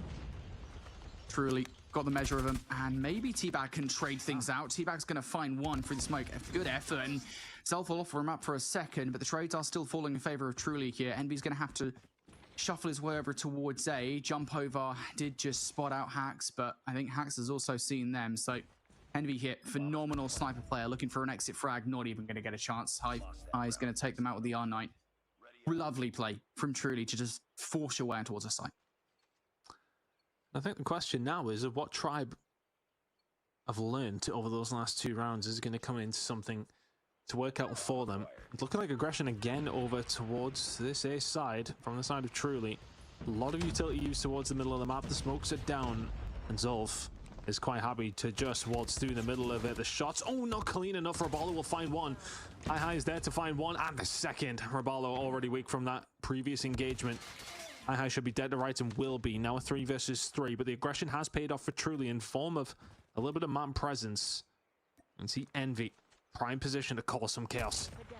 Oh, lovely shot. Lovely shot from Bryson. I was going to say, if anything, it's going to be Hacks that's going to cause some problems here for Tribe. Envy now 1 versus 4. Brings it down to a 1 versus 3, of course. That kill should be a signifier to get the bomb down, and it will be. This is so, so difficult. Again, I know the Tundra is very powerful, but still, to pull off a 1 versus 2 like this is a big ask. Just not being offered anything, and that's what you got to do. If you are Truly, you cannot give Tribe an inch or they will take a mile. We're going to try and find something. Bryson would have spotted him. As the flank potentially come through, I don't think it matters with 15 seconds to go. This is just an eye on a possible situation. Envy, one of the best snipers in the game, can find one. Goes for the bait. Surely he does not take it yet. Potan holding steady. Goes for the shot. Can't find it. Potan will clean up the round. 3-0 to Truly here, Brody. This is much more like it in the search and destroy. Attacking, working out in their favor. Holding quite the advantage so far. 3-0, and well, they're good money for it. It feels like so many of these rounds are coming down to the individual plays that we're seeing Truly make. And that last round, it was High clearing a lot of space for the team. Previous rounds, it's been other players on Truly. Team effort from Truly here in round number 4, and it's going to work out. They are fully overwhelming onto be a wave of yellow, on the mini-map. High looking to make this advantage even bigger. T-Bag will trade out for a couple of kills, though. Surely not number 4. T-Bag finds 3, and now makes the situation manageable for Washi. Potan holding this angle close, though. Oh, the timing he's going to get. They're both going to get. Washi finds the shot. Up close and personal. And now has the opportunity to do something special. Yeah, Bryson holding the angle, though, and Truly It's not over yet. feeling so confident in this one. 4 to the good. Got a feeling from what we're seeing, Bryson is probably Forsaken. Just, I he was running the AR in that first game and putting up numbers just like it was last season, and the sniper rifle here in the search and destroy. Just take that guess. I'm sure, again, YouTube chat will have my butt for that if I'm wrong, but regardless. It's a phenomenal start from Truly. In towards this round, though, I like the adaptations we're seeing from Tribe, but the adaptations are even better for Truly. I mean, they've read them like a book. That is incredible. Tribe tries something different. And there is not a goddamn thing working right now. Grenades and everything going over towards this A side. I wonder if there was potential rotation, considering where you are. And Wood over towards B. Tribe, though, will find a couple of kills and make this just a little bit more interesting. Truly now left in a 3 versus 3. Can they convert something away here, or will Tribe eventually get themselves on the board? It'll be a good way to do it. Stop the bleeding. You're going to be heading over towards attacking a couple of rounds yourself, but High will find another. Just feels like Tribe are playing this one maybe a little bit sloppy.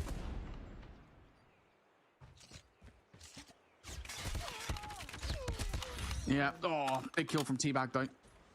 We'll keep Truly off the site for the moment here, but even still, it feels like their control over site is diminishing.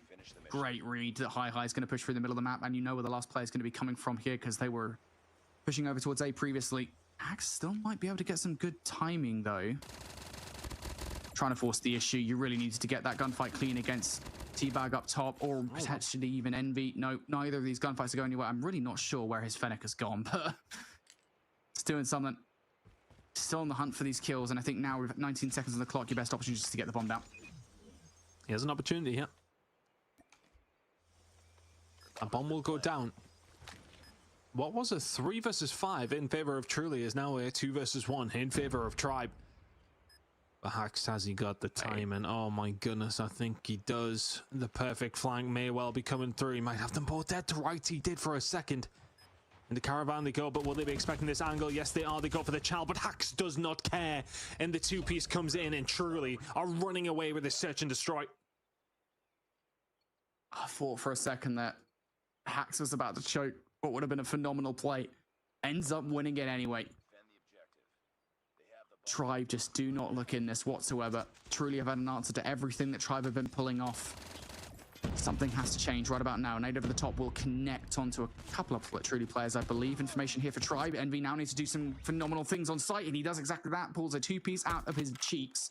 T-Bag follows up with another kill, and it's gonna leave Hax isolated. Hax will find one, but the fact that the bomb is now stuck inside jungle is a huge issue.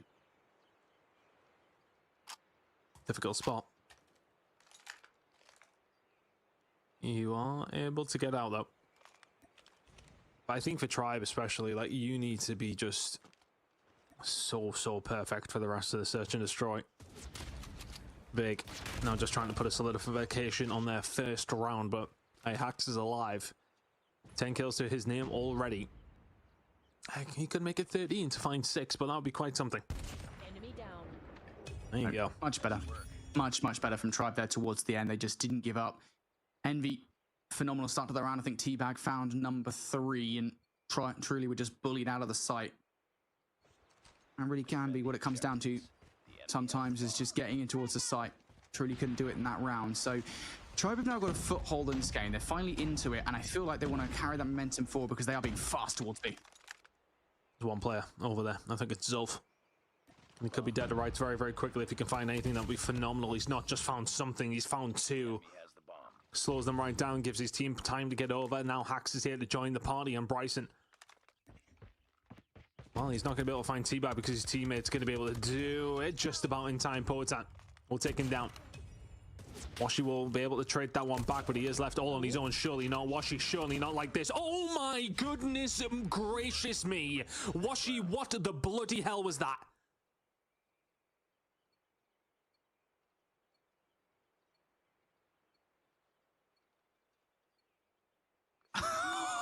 My head has fallen well and truly off its shoulders. That was insane. How? Oh, mate, I know the Tundra is good, but Washi makes it even look better. That is insane. And they've got the momentum now, Truly. Tribe have got a couple of rounds on the board. Can they continue it? Do they recognize that High is on the other side of this wall? Vega's still playing patiently, hoping that they can draw any players out, and it is going to be a battle of nerves. Who's going to peak first? Well, it's going to be High, and Vega's going to take that gunfight all day long. I'm still reeling, and I honestly wonder if Truly that was turn shot, and job's done. Zulf, though, does have one potentially dead to right here, and Envy towards the backside will find another as the trade potentially going to be there. It is now a 3 versus 2. Washi is going to have to come up with a little bit of magic again as Hax just continues to rain terror. Him and Zulf working so well together. It's now 6. They make up for that final round, or that previous round, I should say. Truly 6-2 to the good here. And we very much have a series on our hands. If it wasn't for Washi, this game would be done. Destroy the objective. Oh, yeah. These guys have been phenomenal, truly. Their adaptations have just been insane. I think that's really been the difference maker between these two teams, is Truly looks so confident in what they've been able to do. I know exactly what they need to do versus Tribe. Washi, on the other hand, T-Bag. Saving graces for Tribe. To be flawless. A couple of gunfights going across the map here. Vega's going to be one of them. By B side, as soon as he peeks this corner, Zulf should have him dead to right. Envy has been taken down elsewhere. So for Tribe, things just keep getting worse. Aggression from Poetan will be punished, over by A. So big kill from T-Bag, but again, Vega's still the key to this entire play by B, and he's not going to find anything. The SMGs have been running riot on the side of Truly. Tribe Gaming's only answer has been Washi. For the most part, Bryson has been just a little bit better with the sniper on the other side. He's found himself another, and my goodness, they're just going to line up. There you go. Truly will force us to a map number 3 up against Tribe. Fantastic performance there in the search and destroy. A highlight play from Washi comes to absolutely nothing. We'd have been maybe talking about that one for a little while longer if they were able to bring that one back. Outstanding from him, but even better from Truly. Find themselves a very comfortable victory on Fire Ridge. And I said it right. I mean, towards the end of that game, it feels like Truly were really comfortable in the way in which they were playing the search and destroy. We talked, I think, earlier on about the teams that we maybe didn't really know what to expect from. And on Fire and Rage Search and Destroy, I said that it's the map that sometimes can show how much effort a team is putting in towards their search and destroy strategies. And I do believe truly that we saw those deep search and destroy strategies there from Truly, the way in which they're adapting to what Tribe Gaming were putting down on the table to them, not just on those offensive rounds to begin with, but also as we switch towards the defense, where Truly were just doing such a spectacular job of forcing the advantage early on in the rounds, and maybe in the rounds where they were not able to get it, the reactions from them were just stellar. And I think the best way to encapsulate it was there was a round towards the end, I think it might have been the penultimate one, right, where you mentioned it, Zolf and Hax on the flank, they were numbers down. There's immediate responses to just try and flank out Tribe, and Tribe just never expected it whatsoever. Those kind of plays, again, truly great search and destroy from them. Oh, I'm still picking my jaw up off the floor from that washy 1v3, but that is the only highlight to talk about from Tribe Gaming. That was very, very one-sided.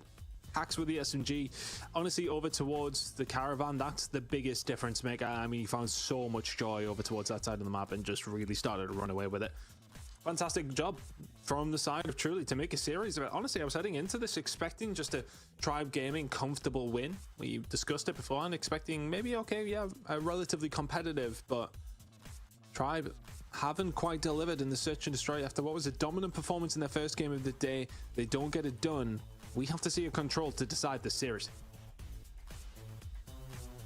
And just something that is worth noting, you know, again, we kind of led with the conversation point of Truly last season were not competitive with the top 3 teams. And I know this is situational, right? You know, first and foremost, this is open finals, so you got to question whether or not Tribe are as serious as they would normally be. Again, that has to be something we take into account. Secondly, that this is a new Tribe roster, so they still arguably will be figuring things out and would not be the same kind of full force that we'd see from Rejects or Seminole last season. But still, I think it is worth saying that this is a barrier that this new Truly squad has broken with their new team.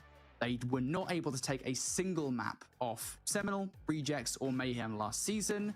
We're here in the open finals, and they are able to take one off this newly formed Tribe roster. It says a lot about whether or not this roster has improved with the roster changes they've made. Inarguably, it feels like they have. Yeah, look, I think there's so much you can take from one best of 3 at the same time, but also that search and destroy was very, very comfortable. And again, I'll kind of back to what we've seen in map number 1 there. It was one good 60 hold from Tribe that got them into that lead that they never let go. From there, they were in control of the game. They did the right time, and fully props to them. But if Truly could have found themselves in a position to break, then yeah, okay, we maybe are talking about a very different series. We could be talking about a Tribe down the losers bracket, but this is making me excited for when we do get into the challenge season to see how things are going to go. But I'm even more excited to go to raid, and not just go to raid, but for map number 3 decider, winner makes it in the challenge season, Brody. So it's a huge game for these teams. They still will have another opportunity if they do go on to lose, but I wouldn't like to call it either way right now. Ah, man, imagine the confidence booster it would give Truly if they're able to beat Tribe to qualifying from the upper bracket. I think, again, Tribe probably take a little bit heartily, but still would be incredible. Truly have brought us here, and Vei's got out the MG42, not something we've seen in quite some time, a play like this. And yet, you know what? If it works for you, it works for you. It's worked for Tribe right off the start. They've already garnered a 5, now make it a 4 life advantage. B is donezo, just like that. I think that's, what, 9 seconds on the clock? And it's gone. Already gone. And for whatever happens, using the MG42 or not, full props to the skin team. God Mobile, because it is incredible, the campaign skin. Seen it all over social media, and just to see it in competitive play, I just absolutely live and breathe it. Here they are already on A, Tribe Gaming saying, yeah, you think that search and destroy maketh a series? Yeah, well, welcome to the control, and welcome to complete domination from Tribe. 2 ticks are in, they're about to find the 3rd. And even if they don't, they've already built up a 7 life advantage. This is starting to feel indomitable at the moment, isn't it? Tribe just leering over Truly at this point. And these trades, it doesn't really matter even if they go slightly in favor of Truly. Tribe, again, have built up a life advantage that is so palpable. Truly are going to struggle to bring it back. Already starting to send players on the flank as well. Keep an eye on Washi, who is making that move around Laundry. I think he's just been spotted out by Zolf, who is on the hunt. Kills also being made around the front of this one for Tribe. And every single trade-off you take, because you are slowly chipping away at that life, pull that truly do have. Hacks in from behind is really the only big problem here for Tribe, and he will find a couple of kills. Big trade coming out from Teabag, so truly do clear the point, but again, it's a 6 versus 10. It's very, very doable here, though. Now you're out of lives, though. You need to be perfect from here. Potan will find Washi and will have the start to that perfect hold that needs to come through. Oh, good shots coming in from Vig, and that might just be the straw that breaks the camel's back. Envy, Washi working together. All of a sudden, Hacks was momentarily left on his own in the middle of the map. Now Bryson left alone entirely in a 1 versus 6. Seen them before every now and then, but just not very often, and not against Tribe. Not gonna happen. It just is such a good start from coming from Tribe.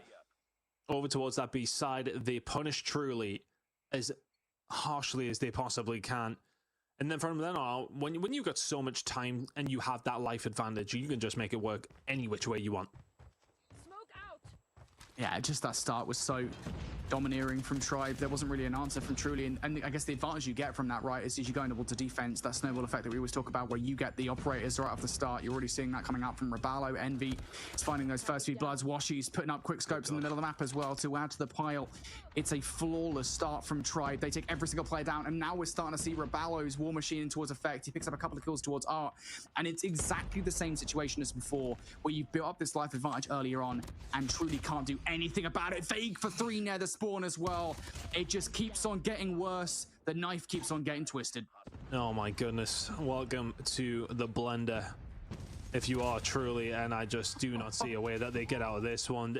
Chalk it up. It's 2-0 now to Tribe Gaming. Truly need not just a miracle, but the resurrection, the whole entire thing here at this stage. This has been phenomenal from Tribe, and they're the kind of team, though, if you do let them take that advantage into the early stages of a round, they will punish you for it. I don't even think they're going to have an opportunity to barely touch the point. 20 seconds to go. It is 24 v6 me 5. The MG42 is just lining them all up here from Vig. It's an incredible round from Tribe that is basically done. 23-1, and my goodness, they have wiped the floor with them. Bryson 1v23, anyone? Lost the lead. Yeah, not with 0 seconds on the clock, mate. Would have been nice. Oh yeah, that was what was holding them back.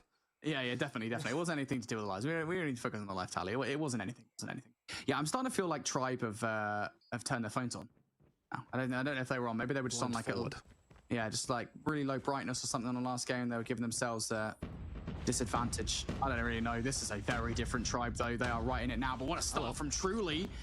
Finally seeing some operators coming out from them. Poetan's going to find 3. Hacks now with the equalizers as well, finding some kills. And this is the potency of those operators. When you are on the defense, you can find yourselves in these power positions. So just as quickly as we're going to gas up Tribe, Truly are now starting to play. But what Tribe do in that situation, they know that the pressure's going to come in. Truly are going to want to do exactly what they just got done to them back to you. And they just get the guns up. They spawn up. They put themselves in a position. You know they're going to get aggressive. And a kill drone going to come in, which will cause a couple of problems potentially, but Tribe now stacking over towards B. They want this done in 3. It may well take 3 maps to get the job done, but Washi will find 2. Only Potan who can answer back. Hacks from behind as well, though, is going to put himself in a position to maybe slow this down. Map presence still there, though, from the side of Tribe. Envy now pushing forward through Laundry, has the claw in hand as well, and this is just a disgusting place to be. If you all remember Truly right now, lives all dead even. A lot of progress being made at B, and now progress being made at A.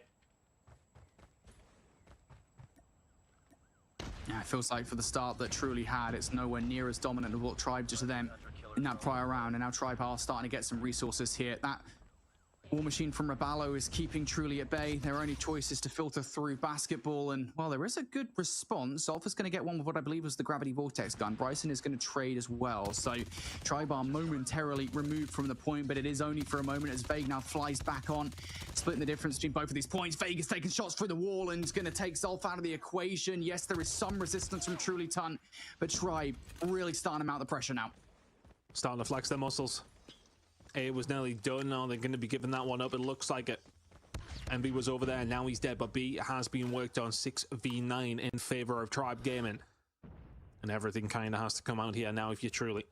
Dropping into the losers bracket seems almost inevitable with the equalizers out here from Vague, who's just been causing so much of an issue over the entire map. 23 kills now to his name. Rabalo's on his way over. It's an 8v3. Tribe Gaming merely a scratch in the search and destroy. All of that for merely the tiniest drop of blood. The game is done. Tribe Gaming 3-0 there in the control. Domination across the board.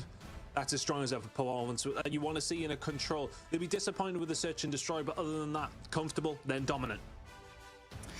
Yep, we talked about the performances of these respective teams in control last season, and I think we just saw it right there and then in this one. Again, it's worth saying it is comparing apples to oranges, but still, this is just a team that looks so confident in the control. And I think just on the whole, when they want to turn it on, they can turn it on. And then we just saw it there in that control where I think it was the round number 1 where they just came out swinging. That round number 2 in particular was disgusting. I don't even know what else there is to say about that one. Was it a 23 life advantage by the end of it or something like that? Something ridiculous.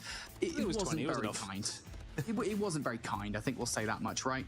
And there was a little bit of hope, I guess, from Truly at the start of that round number 3 where they had the operators, but I think just comparing the two, it was nowhere near the map control that Tribe built up at the start of their operator spree. I mean, it just, that highlight reel from round number 2 is despicable. Yeah, and again, you know, we talk about it quite often in terms of, look, Truly are a very good team.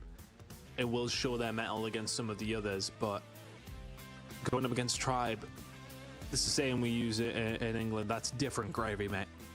Incredible performance, especially when it comes down to the operators and the usage there.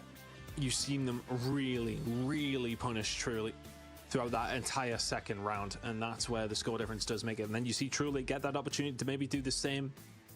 Didn't even get a sniff. Tribe Gaming 2-1. Search and Destroy, definitely something to write home about if you are Truly, though. Really good performance on that side of things. But one Search and Destroy does not make a series. And Tribe Gaming will advance on. We'll see them in the Challenge Series next couple of weeks' time. Truly still have one more opportunity to do it in their next game. Listen, that was a really strong showing on behalf of Truly when it came to the S&D, and I think that's just something we were looking for, hoping for, trying to start to get an idea for which teams can potentially give Tribe a run for their money. You know, like you guys mentioned, we still have a little bit of time now before the challenge season, so this is also a learning opportunity for Truly to nail down some of those mistakes in the coming weeks, as long as they're able to continue a run in that lower bracket and then nail one of those spots down in the challenge season. But exciting to see that. I know we're very early on, but that Tribe is not currently infallible, even though they did make a super team. You know, I think that was probably a question that we would have had. And like, I know it's open finals and things change when we get to challenge season time, but at least it's just a little bit of a glimpse into what we could be getting. I mean, they've opened the door, right? Everyone will kind of look at that now. And I think I want to really give a lot of props to Truly rather than sort of say that Tribe, or I want to be saying beatable, because the other two maps were very different. Look at map number 1, that was a winnable one for Truly, but then you look at that map number 3 and you're like, oh yeah, no, I remember, no, these guys are really good. So I think you've got to have that in the equation as well. But the Search and Destroy from Truly is definitely something from that hang on to. Is it just firing range? Is it the mode in general? There's a lot of questions still to be asked. Truly, I think will be fine. We'll find out how they do in their next game, but I think there is definitely positives to take away from that game. Yeah, absolutely. And one of those positives being the fact that Tribe has now solidified one of the spots in the challenge season for themselves. They've officially made their way through, and they will be joining 7 other teams yet to be determined. They're in NA to continue battling it out to then get to those challenge season finals. That also means that our third match of the day is done. We kicked it off with a Tribe when we checked out that lower bracket. We're back up here now, and as these spots start to become fewer and fewer, it'll be a tighter competition down there in that lower bracket to see which teams are able to kind of clinch up some of those spots. We were able to get a look at the bracket earlier before we moved into this match, and you saw just how many other matches we have to get through for some of these teams. So don't worry, a lot of those are happening off stream if you guys are just joining us and wondering how all of this is working. A lot of those matches that we're not going to be seeing here on the broadcast are happening off stream, and we'll be keeping track of all those. And we should start to get some updates on a lot of those matches either before the last match that we will have here on stream or during or sometime after, so we can start to at least fill you in on some of the other teams who are also solidifying their spots in the challenge season, because I believe we also still had TLE, Status Quo, Nexus, or there were a lot of other teams that were waiting in the wings of that upper bracket that we saw last time, as well as those teams down in the lower bracket still trying to get some of those matches through before we really know what's happening here in the challenge season. So we should get an opportunity. Oh, we're getting an opportunity to look at it right now. All right, I thought we were gonna go schedule. This is great. Okay, now we get a little bit of an update here. You can see those score lines coming through. So Truly will drop down to that lower bracket, and they'll be facing off against Nemesis, who did take out Ascent in a 2-1 fashion. So that's what we'll be able to check out next. Obviously, you can see Tribe up there at the top, moving through into the qualified spots. And then we watched Kaya Nation lose to Ultra earlier. They'll be waiting to see who they face off against, and a couple other squads moving through. Pollos Locos was the team that lost to Tribe Gaming and dropped down to the lower bracket as well. So we're starting to get some of these teams pushing on along the way here, Brody. Yeah, we absolutely are. And just looking at the way this bracket should play out, given the fact that Truly's dropped down into that first one, I'm speculating here, but the loser of TLE Esports and Status Quo are going to face Pollos Locos, I believe, for qualification. And that should be a really interesting matchup, because TLE, obviously, I believe that is I want to say that's a Mexican team going against a Status Quo roster that is kind of that mix up of North American and Mexican names joining for this season. So that's an interesting matchup as it is, going against that Mexican team that we saw early on, Pollos Locos. That's going to be a hell of a qualification matchup. To not have one of those teams in season 5 is going to be upsetting for sure. But that's the way that these things work with open finals. We have some interesting qualification matchup. Excited to see what happens.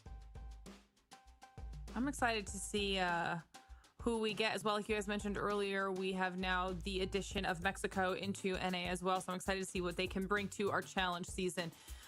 Before, we get into all of that, we'll have to see how they perform here in our open finals, though. And like I said, we've got one more match left on the day. Before we do that, means we also have one more break. So we're going to go to that. And when we return, match number 4. So don't go anywhere. Snapdragon Pro Series is brought to you by Snapdragon Elite Gaming, Samsung Galaxy S24 Ultra, Monster Energy, and DHL.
All right, everybody, welcome back to the Snapdragon Pro Series, where we are about to get into the last match that is going to be here, broadcast on the stream for our North American Open Finals in Call of Duty Mobile. And we picked a really fun match to close out the day. Excited for this one. Now, the match that we had mentioned in that upper bracket that we got to take a look at before we went to break, that was between TLE and Status Quo. It did conclude. Status Quo did win, so they will move on to the challenge season, but that means TLE did drop down into our lower bracket, and like you correctly guessed, Brody, they dropped down to face off against Pollos Locos, so that's the match we're going to close out the day with.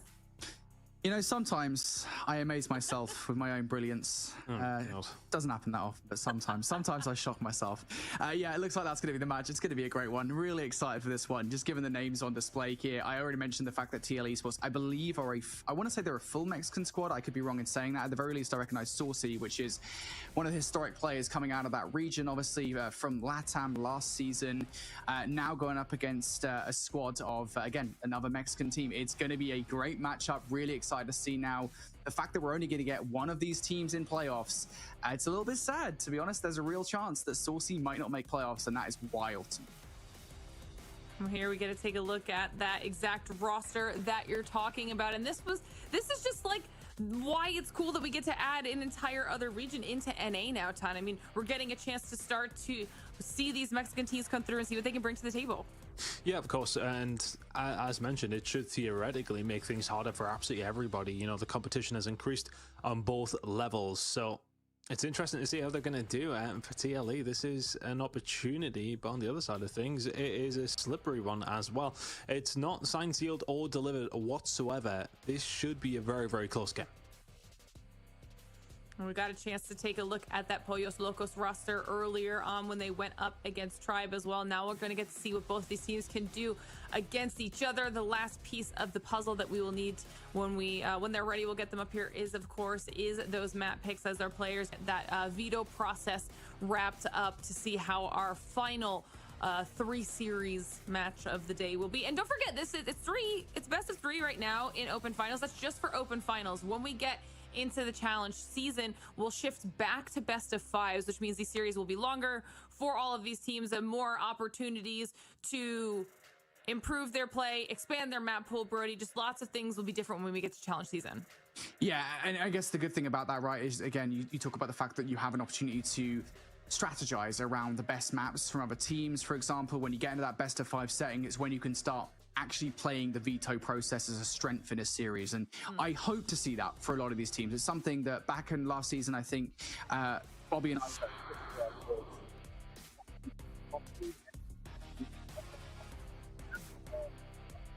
and they'd end up losing a series, to be honest, before they even got into it, because they'd be giving the best maps away based on what their own preferences. That's something I really want to see, and it's exciting. I think when we get to that best of 5 format, is some of these lower level teams are going to have an opportunity to study VOD on the top level teams and actually veto properly against them. So that's what I'm going to see about what that veto process looks like this season. And then you get more opportunities for your Hackney Yard as well. That's the main thing. That's what we want to see. More Hackney Yard, please. Every series, give me a Hackney Yard. Give me a full 60 on P2. I honestly, all I need. I have so much to stay, and I haven't even seen it yet. We're not going to get to see it yet. Here we are. My goodness. I mean, to be fair, Todd, we haven't seen it here in NA. Or did we?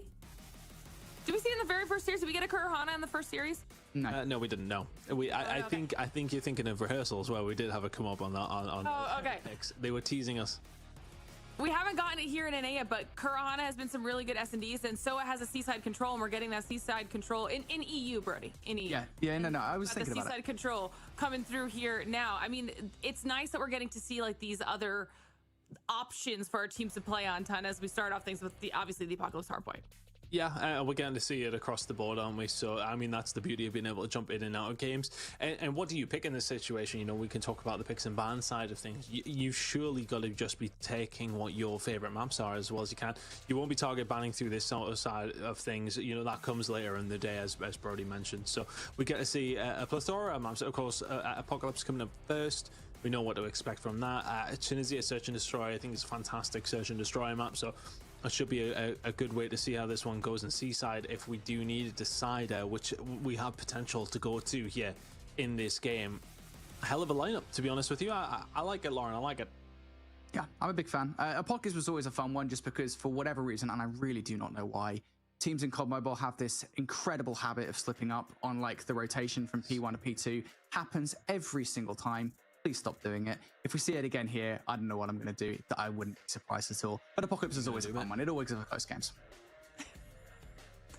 Brody also would like to be brought on as an analyst, is what he's saying. So any teams that maybe need some additional assistance, Brody's available. Just let him know, and he'll give you all of his thoughts on anything that he might have witnessed here in SPS on your team specific. Yeah, it costs £10 for the entire SPS season, so he's running a bargain right now.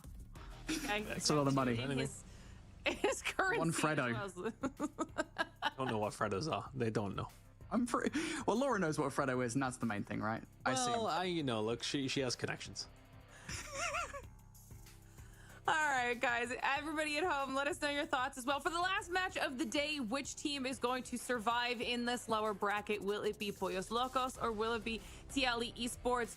Who will move through to the challenge season and claim another one of those spots, as two have already been claimed in that upper bracket? Our final match of the day is about ready to get underway. So Brody and Ton, let's close everything out. Alrighty, one more match to close out the day. TL Esports going head-to-head with Pollos Locos. Honestly, mate, I think I've got to start localizing my references. I don't know what I'm going to go for here in North America, but we gotta start doing that. Whatever the North American equivalent of Fredos are, someone in the chat will tell us if they know what Fredos are. Bar of Hershey's. By Hershey's, I don't even know. Regardless, this is going to be a phenomenal matchup to close out the day. I was really excited looking at this one in the bracket just because of the amount of potential outcomes that we have here. But again, it is a weird one to think about. We've got these Mexican squads coming in here, strengthening in the North American region, and it leads to situations like this where one of these teams is about to nom. Yeah, and you kind of come into this position where we had so many good teams in different regions. Now it kind of, there is to a certain degree less spots right at the very top level, so you're coming into this, you can lose teams who were in good positions. It's difficult. It is difficult for some of them, but it is very much the cream rising to the top, and that is the scenario we're going to get here between these two teams. Looking towards it though, I mean, are we still favoring TLE? Look, they came for the winner's bracket side. I think it's very easy to do that. But Pollos, look, they did not look too bad against Tribe, specifically in map number 1. Okay, they did get 7-0 in the search and destroy, which is never a great way to start. But Tribe can do that to teams. But in the hard point, they almost matched them. Okay, Tribe went away, and I think it was a relatively comfortable, like 50 or 60 point game. But that was not without its issues. I want to say there was a couple of really nice holds from them. So I'm very interested to see how the Apocalypse works out. If they can't find that, though, I do worry about their search and destroy. Yeah, the search and destroy, I think, even moving forward towards the challenge season, if they qualify here, is something they definitely need to work on. I think just reactivity, and it was there in moments, right? But I think a lot of it, what we saw in the Express search and destroy, is what I would describe as individual, right? I think very often the Pollos Locos roster was too reliant on these flanks that never really worked out. When they did, there was an opportunity for Tribe to come back into the round, but I think Pollos Locos weren't really capitalizing on those advantageous positions.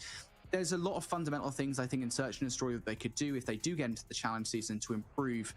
But that's still an if, because they do have to get past this TLE roster first. And it is an important point, though, to mention the fact that they were very competitive in hardpoint. I mean, technically speaking, they earned more points against Tribe than Truly did in their respective hardpoints. Again, different hardpoint maps, so it's really hard to tell whether or not that actually means anything. But I do think it means that this Pollos Locos roster are competitive in hardpoint. They look like they could be competitive if they do make it into the challenge season. The real question for me is, we haven't actually seen anything from TLE Esports. We don't know what their scorelines look like in their 2-0 or 0-2 series versus status quo. So, I mean, how closely matched was that? Was it a really close one? Was it a nail biter on overtime in the search and destroy? 250 to 249 hardpoint? You know, is it actually that TLE shouldn't be here? I think that's the question we have to ask ourselves as we get into this first map. Yeah, well, we'll get the questions answered very, very quickly, I think, to sort of see where the standards are. We're nearly ready to get into this game. I'm curious though, Brody. I'm going to put you on the spot. Don't do this. Final time that I'm sitting on the fence, mate. Why? I'm sitting my butt firmly on the fence, mate. That fence is firmly wedged. Right. Well, I'm going to go TLE then, if that's fine with you. I just think that little bit extra experience that comes through, that ability to get yourself into it. They've done it before. Can they do it again? For TLE Sports, you want to get to that promised land once more. For Polus Locos, what can you do? Alrighty, well, we shall see. TLE Sports, again, we don't really know what to expect from this roster, but we do know what to expect from Apocalypse Hardpoint. And one of those things that we always talk about here is teams spawning on that favorable side towards the temple. Right now, that is going to be TLE Sports in control. And what we always expect teams to do, Tan, right, is we expect players, especially on the other side, to be sending players through the, I think they call it the mailbox. I really can't remember. It's been a while since Cold War, towards that temple spawn to try and flip them out if we can. The flip's not an easy thing to do, but the spawns can be finicky, I think is the word. Probably plenty of other words you could have used other than that, Chris, but here we are. Look, TLE are in a good position here, though. Some decent time over towards P1, in control of that, forcing Polus Locos as far away as they possibly can do. Kills kind of inconsequential at this moment in time because TLE will be in a really good position heading over towards P2. 5 seconds until that's going to start to pop. Really nice setup across the board. You deny Polus Locos a lot of time over towards P1, and you have the first option of trying to find those first couple of kills. TLE are finding those kills towards the backline here. An important defense of a hard point that they did rotate early from. But again, remember that Polus Locos are more likely to mount an assault towards the backline to try and unearth TLE from those spawns. It's difficult to get in through the front. And yet, saying it, Houston Fabuloso have managed to chain a couple of kills back to back. But again, it does not stick. TLE will continue to have resources respawning around the backline, players through the front. Can they manage to break on through? Minitu Solito is able to pick up 1 and a second as well. Useful trade right back. Yusuf actually finds a double, but again, the problem is you've got players like that as Hanso finds 3. TLE are just in a much better position with those back spawns, and Polus Locos, I mean, they have attempted a couple of times, but there's not really been anything solid at actually breaking those spawns. Well, Hanso was absolutely piecing, so that always helps. Fantastic job coming in from TLE. A little bit of time to get a hold of here. Gravity Vortex gun will keep them off it. Yep, really well played from Hanso, to be honest with you. Has to invest it, then all of a sudden keeps that scrap time away from the enemy. TLE Esports not far away from the 60-point mark. Polus Locos not a lot to write home about so far, but rotation over towards this next hill is in with this spawn for TLE. Now can be quite dangerous, but you can also get there very, very quickly. Gotta win your gunfights though. You have to. Yellow and Hanso already starting things pretty strongly, but Polus Locos have not been unearthed just yet. Back spawns for TLE here. In the middle of the map, perhaps Tool can do something. Yep, first kill looking pretty good. Good read coming out from Fix, though. There are still players to deal with inside for Polus Locos. The Purifier of Legacy is a big reason why Polus Locos haven't lost just yet. And as I say, Minitu Solito is able to pick up a couple of kills. Now kills being followed up. And as I say, a Fixo comes through. I think that's 4 separate kills for Polus Locos. TLE, try as they might, they cannot get a solid grip over this hardpoint. They are sending player after player in towards it. And yet Polus Locos always have a response. Feels a little one by one, right? Need to take their time, slow it down. You had that advantage, it's now entirely disappeared. On about the rotation over towards the next, though, that's coming in around 5 seconds. That's a brilliant hold from Polus Locos, who were backs against the wall after those first 2 hills. They hadn't been the first ones there by any stretch. Get themselves first over towards P3. Lock themselves in a very, very close game. Oh, that's going to be an equalizer on both sides of things. Eustace going to be able to use that just a little bit better. And when I say that a little bit better, I mean a lot better. 4 kills coming through for him before he eventually is cut down. A lot of presence here for Polus Locos inside of the point. You're just going to have the Predator missile as well if the pressure does continue to come in, but just coming in off the respawn, he has a missile on your forehead. Hanso already dead. Polus Locos in the lead.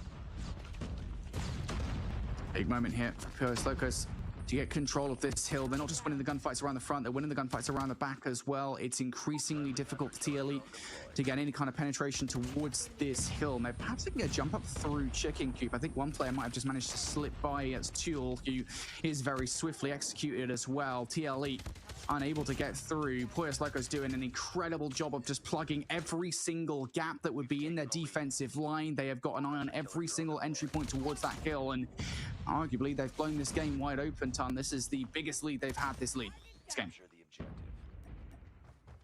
Friendly Predator I think if you look at how things have worked for TLE though, over towards P2 is really where things started to change for them. It's where they had their great start. Hanso is still keeping up, but look at the rest of the team, just nowhere to be seen. It just took one big moment from TLE to even get 64 points. After that, it has been all about Polus Locus, and they are just making them pay. Fixo now just trying to do what he can. Operator has been used very, very well from Polus Locus, and they have themselves a very healthy lead here, heading over towards P2. Can they get the spawns? It looks like they're in a good spot for them. They've got them as well. Polus Locus in the driving seat. Hostile hunter-killer drone deployed. Firmly. This back 30, I think, becomes all the more important for TLE here in this situation, because if they do give this one up and the rotation towards Newt, it would spell disaster. And they know it. That's why they're going for it. Big kill towards New as well. Legacy's going to win that gunfight, but keep an eye on the player 4, number Spawn. Minitu Solita might have just got the spawns for TLE. This is a massive moment here in this game. Noisy's going for the scrap time, going to get shut down. Now gunfights over by New as well. Can Tu Solita do anything in this situation? They're going to fight it first. No. Fixo will deny for the second. And now all the pressure here for TLE comes from the front. Yellow's going to be swiftly dispatched with, and what looked like a threat towards the spawn is now diminished. Noisy towards the front, starting to push the issue too. Big hard point here for Polus Locus. No, I really like that pressure that came through that. Really good job from the side of Polus Locus to push it out, but now the pressure coming in from the front and the back, and now you're just trying to do what you can. War Machine ringing on through, just trying to get them at bay, but somehow TLE have escaped that really precious spot that you can be in. Legacy will be able to find one, but the fact that they're keeping Polus Locus back here with 33 seconds remaining and keeping them off the point is an absolute bonus. Yeah, you can fight this from the front. I think that's the key thing, but not if you get burned by the purifiers. Legacy finds the double. Maybe this is the escape route for Polus Locus. Nope, it is absolutely not. TLE continue to bully them from the front of the hard point. You can still go for this. If you're TLE as well, you will have the back spot of the spawns for Newt. So Polus Locus should be able to garner the last 10 seconds of time. So the lead for the most part does remain untouched at a 50 to 60 point advantage over TLE. This rotation once again becomes everything. TLE looking for another shot to climb back in towards this game. It all starts with this mid-map control. Gunfights being won here across the board. Players trying to make their way through. Noisy may be one of them. Gonna get shut down. There goes Fixo. There goes Legacy as well. Tusalita gonna bring out the claw. TLE know how important this is, and they bring out the big gun to get it done. You try and get themselves back into the point if you're Polus Locus. But it's a great hold from TLE. It's where the game kind of turned on its head at the previous rotation, but in the other direction. But right now, TLE just having a hell of a time. Eventually will be broken from the backside. Spawns come in for Polus Locus, and it's 30 seconds to play for here. A big 30 seconds. It will put Polus Locus within very close touching distance of that 200 point mark. TLE won't even be caught back up if they do manage to hold it, and they're being kept at bay here. It's all about the rotation over towards the next now. 15 seconds to go. Polus Locus in control of this map number 1. It's so back and forth here, Brody. It could go either way still. It's going to be about the operators and who uses them best. This was the hill last time around where Polus Locus were able to get a full 60. It is TLE in touch for the moment. Big 1v1 around the front for Tool against Fabuloso, and used around the backline now, starting to penetrate as well. He's already found a couple of kills now.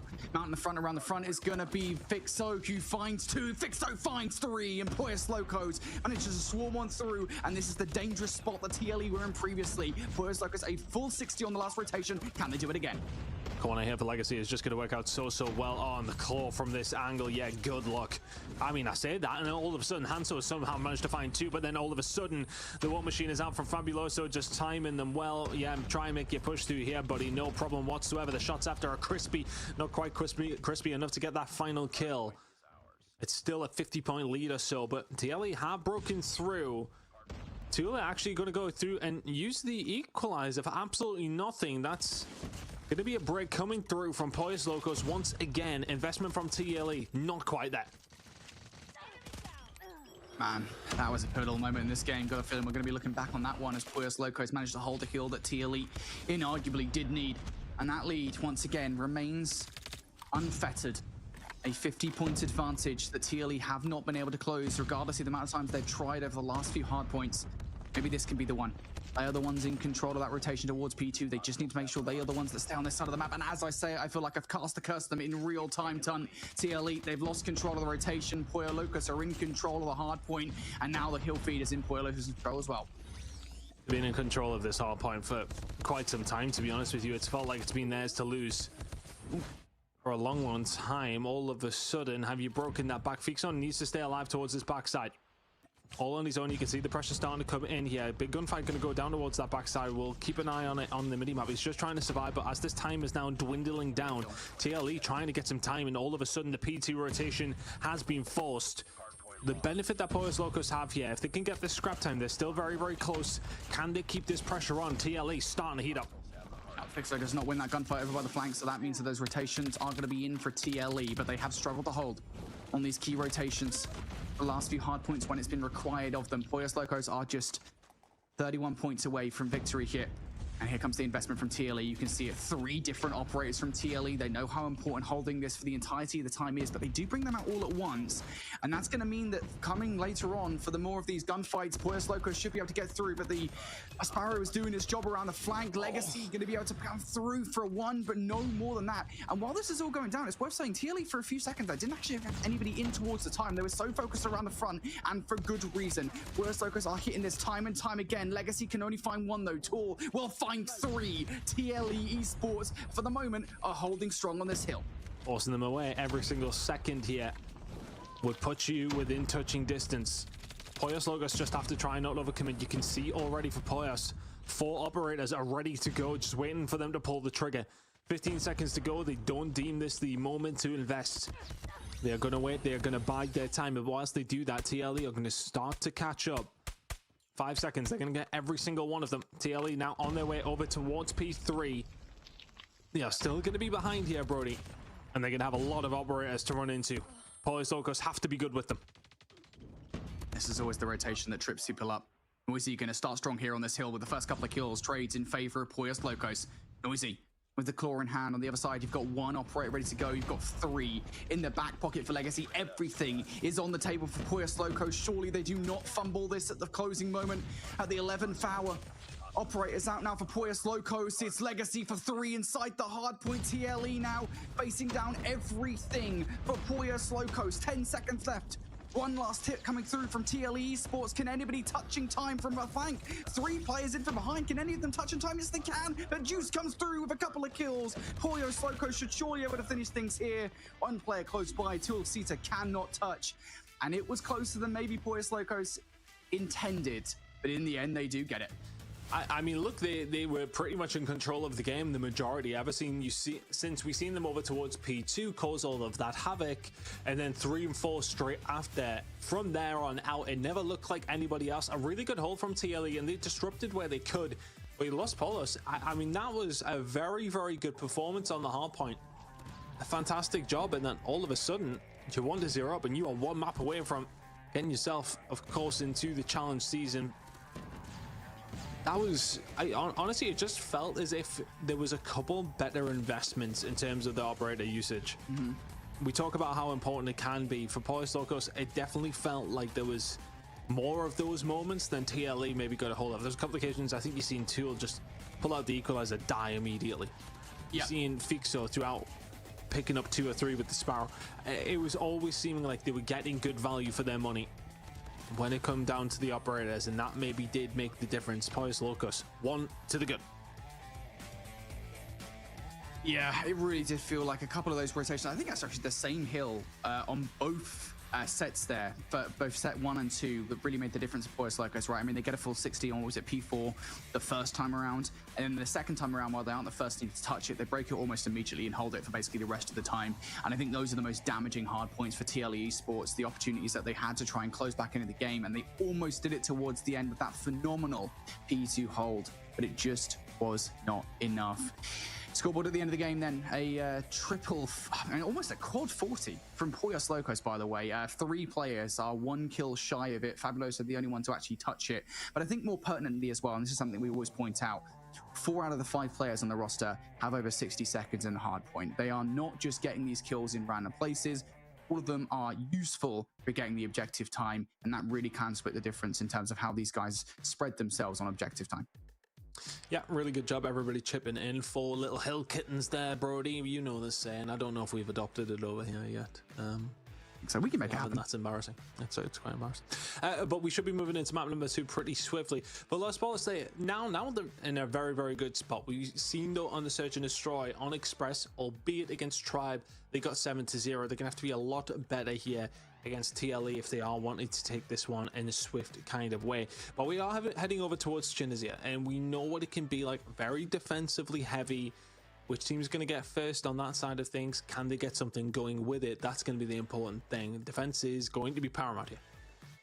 Yeah, for sure. And sniper rifles will be paramount as well. Something that we didn't really see much of from Pollos Locos back in game number 2 earlier on today.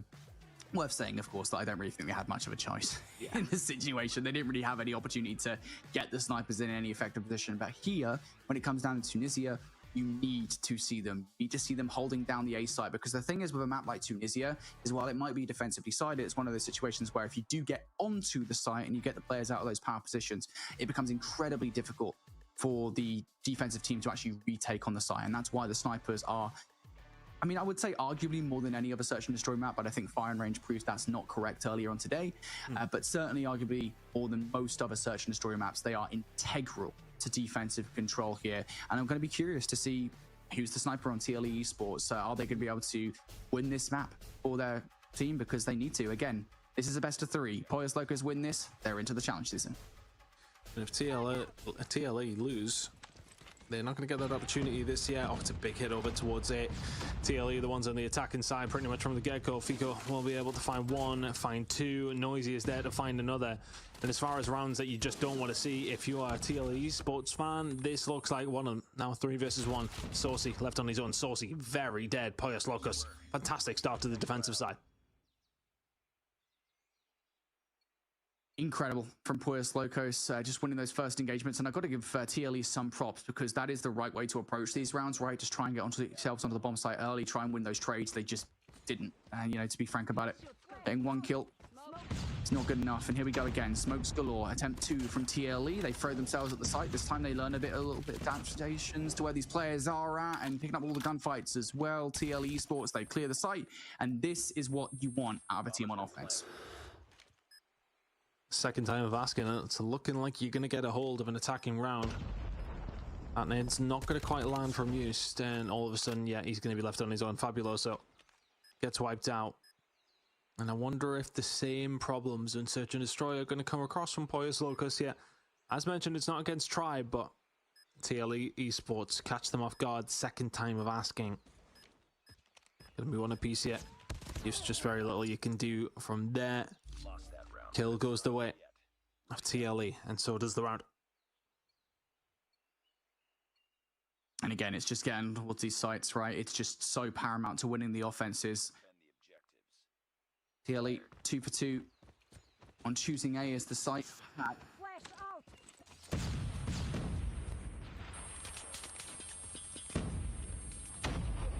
Bomb Fixer has already been tagged up, I believe, by Yellow. But they haven't allowed TLE through, and I do wonder whether we see a change of tack now from TLE, because generally speaking, when this kind of situation hits, you see players switch up tacks by going towards B. I don't think TLE want to fully commit to that yet. Not just yet, but if you Pollos Locos, they've sent some numbers back there to cover for that potential eventuality. Minute and 20 seconds to go. Saucy can't quite find the pick and have to back on down. And these are just the worst kind of attacking rounds that you want to see when you're on that side. Just not able to find anything. Pollos Locos not giving anything up yet. TLE Esports are going to be presented with a question. Do you transition yourself over towards B, or do you just stick it out and hope that this is going to go your way? Is something going to fall into your lap? Push over towards A, inevitably coming here though. They're starting to posture. Have to be ready for it here, Pollos Locos. I would make a decision. Honestly, you just have to make a decision. You're running out of time in this round. You're going to be forced into an unfavorable situation right about now. And this is exactly what I mean. Fabuloso is ready for this fight. Legacy's put some shots in. Should be good enough now for the rest of the team to actually deal with this one. Fixo allows a player to get past, but fortunately enough, Legacy is wary of it.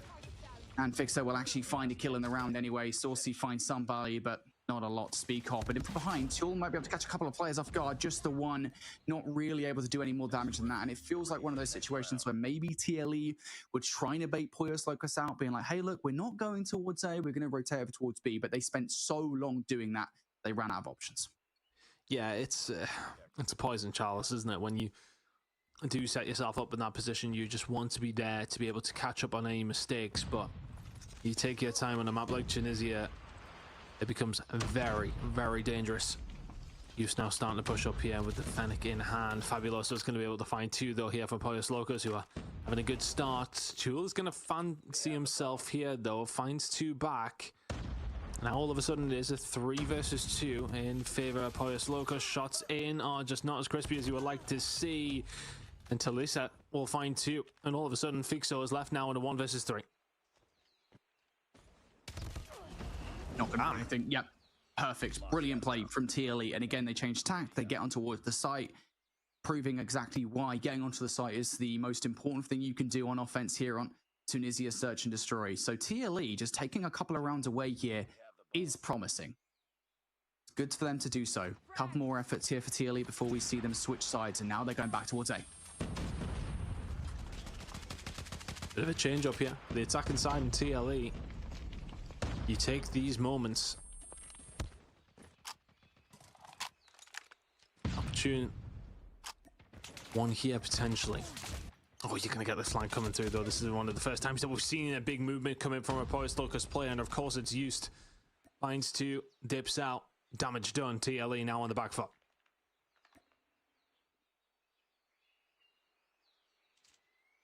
Just sends TLE reeling. And again, there's not really many options here. The map is being watched by Noisy, so that is being covered. Honestly, if I'm TLE in this situation, I would just 3-stack it straight over towards B, and I would make that decision significantly faster than they are now. You can't just keep on headbutting sight on the assumption that Poyos Locos will have moved, because they... I mean, I was going to say they're no chickens, but their name quite literally suggests otherwise. Hanso taking those first 3 shots in. Good reaction out of Legacy. That's what you expect. And now you're stuck. It's all up to you now. Finish the mission. Nice work. Absolutely nothing you can do. It's just such a hard hit today without the numbers, right? You can kind of 50-50 it at the beginning of a round. You both got the same amount of numbers. You both got the same guns on the map. But when you're at a disadvantage, it's just so tough. But still, this has not been a bad attacking half coming in from TL Esports. If they can find another one, it'll be absolutely tremendous. But I think Poyos Locos, if they can find that 4-2 lead heading into their half, won't be too despondent themselves.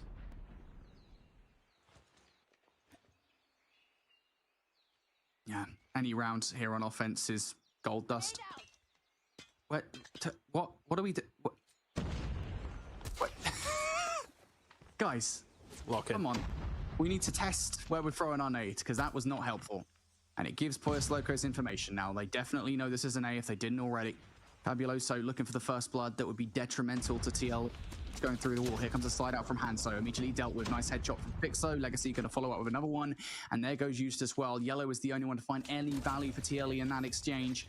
And that value, I mean, it's pretty rubbish, to be honest.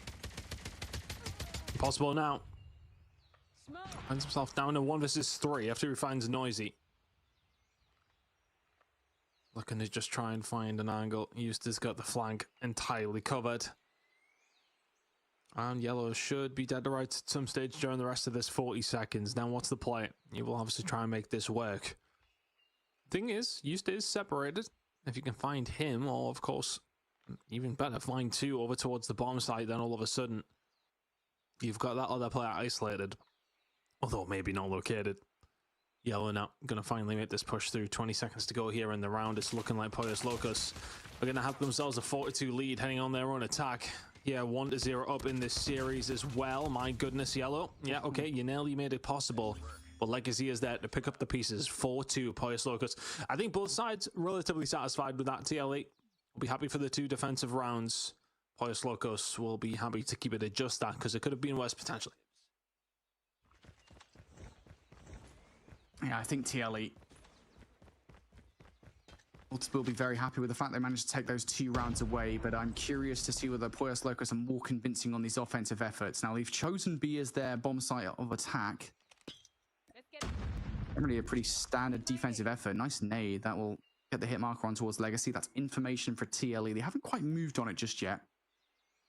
And that's probably for the best, because Pollos Locos haven't fully committed to this just yet. Again, if you're Pollos Locos, you know where that player on the B-bomb site is going to be located. You always have the presumption, right? Nades are going in over towards that side. Haven't hit anything. No utility. So all of a sudden it is a rotation back over towards the A side. And I wonder if you can do anything with it. Maybe just taking the time a little bit too much. Minute remaining here, Brody. Looking for the mid-map push, though. Nades up top, but maybe can open things open. Legacy will find a kill onto Hanso, and all of a sudden this first round on the attacking side is just looking so good for Pollos Locos. It's going to put them within touching distance of the win and, of course, the challenge finals. Yellow can answer back, but is momentarily a 4 versus 3 in favor of Pollos Locos. And good adaptation coming out from Pollos Locos as well. They recognize they've got a B-bomb site that's free. Why risk it by just continuing to go to A? And Saucy was the only player from TLE that could have put a stop to it, so now you know. Free bomb site. Bomb going down on B. Yellow and Tulasita have to rotate. Pollos Locos, they should know this is the case. And Tulasita does have a weapon, but switches to the Odin for the fight. So now things are more even. Noisy will take that as well, sat in the corner. Yellow, no choice but to try and take this one around the back of the site, and that's not going to happen. Again, the decision-making for Pollos Locos is on point. We didn't just see from TLE anything through the middle of the map, and they're attacking rounds, and Pollos Locos do one in their first. Fantastic job from them. Find a gap in the defense and absolutely punish it. That first kill that came through, I believe it was from Legacy, as a potential difference maker. Even just a trade there is not too bad. He's just keeping an eye on the flank. It's a heavy stack over towards A. Once again, Pollos Locos, if they knew how open B was, head would be down. They'd be sprinting forward. We'll have to dot their I's, cross their T's before they do make this commitment. TLE on their way back over, and here in numbers, but those grenades are out. The site is under their control, and first blood goes over towards Pollos Locos. Hanso is there to answer it back, but this bomb will go down. It's going to be a 4 versus 3 in favor of TLE, but the bomb is down. I was going to say, Pollos Locos haven't actually cleared the backline here, so TLE don't have to do step 1 of the process, which is normally getting into the site. They just have to do step 2, but Fabuloso won't allow it. Hanso's going to take himself out. I'm not too sure that was a nade or what, but Hanso now out of the play. That is a disaster. Yellow and Tulasito now. Lateral which with the R9 can't really land the bullets, I think, in the middle of the jump up, and now Yellow, you know that he's the player with the Tundra in hand. What do? 14 seconds on the clock, has an Ode in the back pocket, but Legacy will shut you down. 2 rounds now on the bounce for Pollos Locos on the offense. And that is a lot of rounds to play with.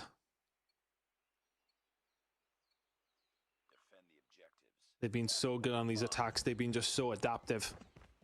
Just seem to be making the right calls. Big B hit going to come here from TLE as well, though, sending 2 players over towards it. Pollos Locos have maybe started their base camp, so to speak, over towards that B side. They've slowed things down and tried to find some picks. If they go over towards A now, though, Brody, it's pretty open. The nades over the top over towards B are being clearly an effective bait because A is wide open.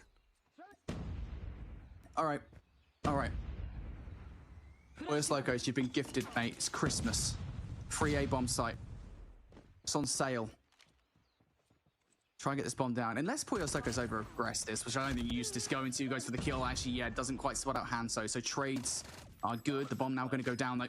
TLE now have to suffer for a retake. Fixo pushing one angle. Fabuloso on the flank is going to get that kill. Noise is going to find another one, and you know where the last 2 players are. Fixo has seen at least one of them, and I think you've got an idea that Saucy is probably looking to double up. A 4 versus 2. Time dwindling, aggression coming out from Pollos Locos. They're getting uneasy. Tulasita finds a kill, though. Can answer it back if you Fixo. So Tulasita has it all to do just to give them the opportunity to still fight for the spot in the Challengers final. Jumps onto the side. Fixo will find the kill. Pollos Locos in quite comfortable conditions will find the 2-0 lead and the win, and themselves now in the challenge finals this season. Fantastic performance from them. They'll get the job done. TLE, honestly, I was expecting maybe a little bit more of a fight there, Brody. They fall down 0-2. All right. I'm going to very briefly say this because it's 4 a.m. and I don't have the energy to be passionate about it. I don't understand why you would leave the bomb site totally clear. in any situation. I know that, like, you know, the idea was to bait players out over towards B. I get that's the concept, but like, you never ever leave a bomb site open like that. It's an open goal every single time. And Poyos Locos, I mean, they got some serious strikers on their team. They ain't missing. Phenomenal performance. Honestly, though, like, just the regain, the first round, of course, on that side of things, where they managed to find such a convincing one, then from there just continued on.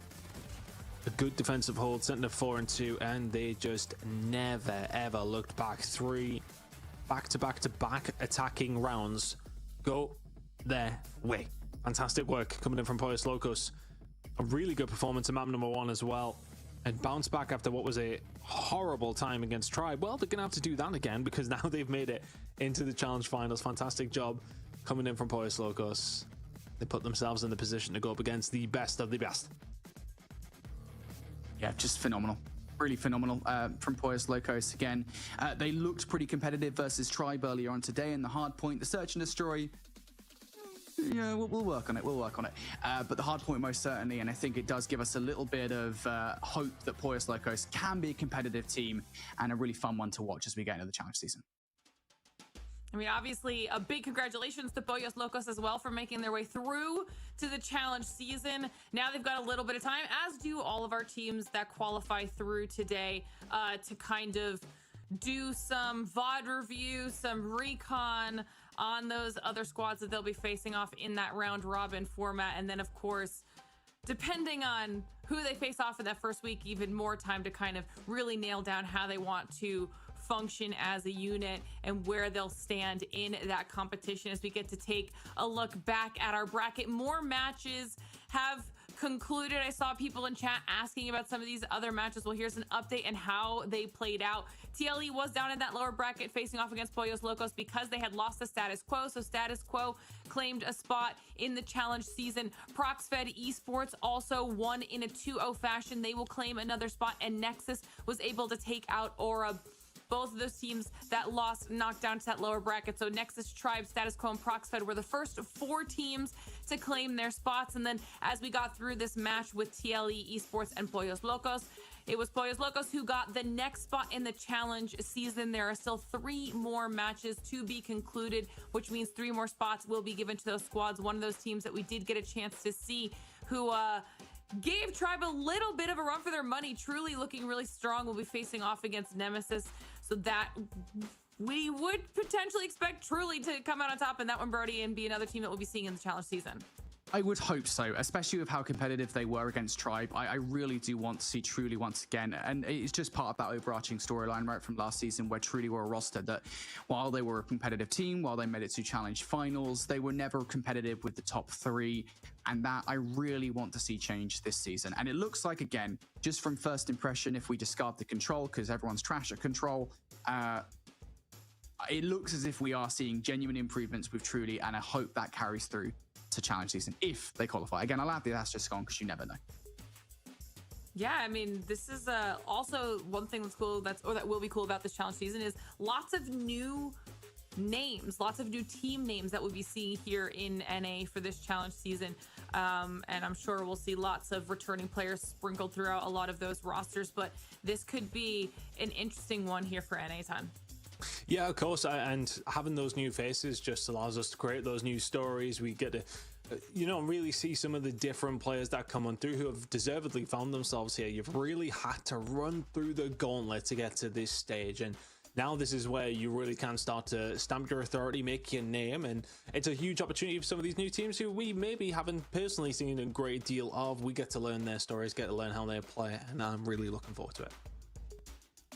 Well, that was a really exciting day of back and forth action. Obviously, we still have a couple more of those matches that need to be concluded. They will be concluded off stream, and if you want to see the results of those, just follow us on social media, okay? We've got X, Insta, and Facebook. Not only can you get the results there, but of course it'll be useful to follow along throughout the entire challenge season, whether that's here with the NA challenge seasons coming up or concluding EU that we have coming up at the end of the week here as well. Lots of action going on for SPS, or you can join our Discord at discord.gg/ Snapdragon Pro Series, where you can hang out in our community, talk all things Call of Duty Mobile, and of course continue to get all of these updates that are sure to come your way. And one more reminder for today as well, guys, if you haven't done so already, fill out that survey, scan that QR code on your screen for us. Let us know your thoughts on how we're doing here with the show, what you like and where you think we can improve. We'd really appreciate it, as well as the fact that you'll get entered to win a $100 gift card. If you do that, it only takes a couple minutes, so make sure you get on over there and let us know.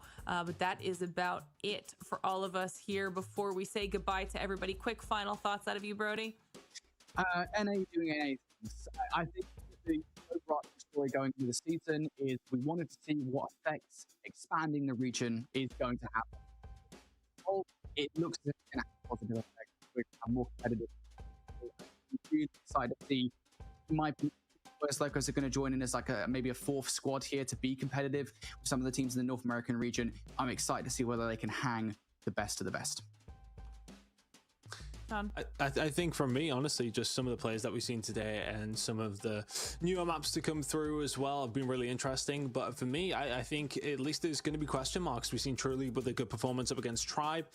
Tribe, I honestly didn't think they would even come close to dropping a map today, and they did.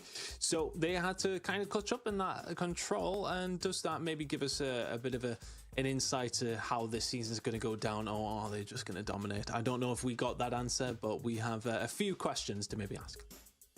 Absolutely. Well, now that we've got the majority of our 8 teams that have qualified through to the challenge season, we still have more teams to come. And with all those roster changes, things are shaping up to be very exciting. Obviously, make sure you tune back into the challenge season to see how all of it unfolds. As always, a huge thank you to Snapdragon Elite Gaming, Samsung Galaxy, Monster Energy, DHL, and the U.S. Air Force for helping us make this whole thing possible.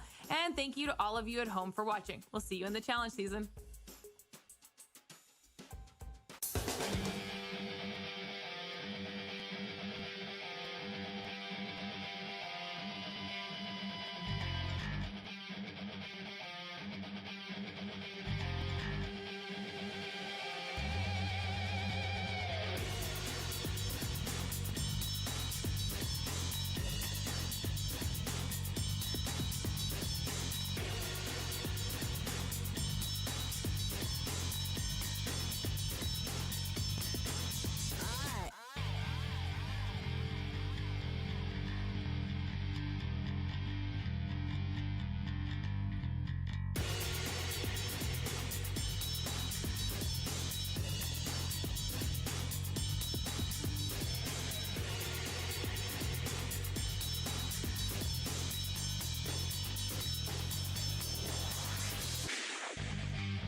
The Snapdragon Pro Series is brought to you by Snapdragon Elite Gaming, Samsung Galaxy S24 Ultra, Monster Energy, and DHL.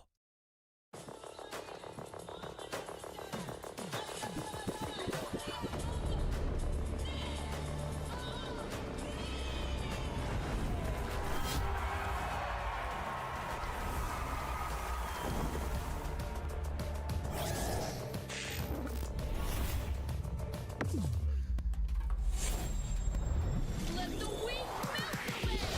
Killing spree! Call of Duty, taking the kill back.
you.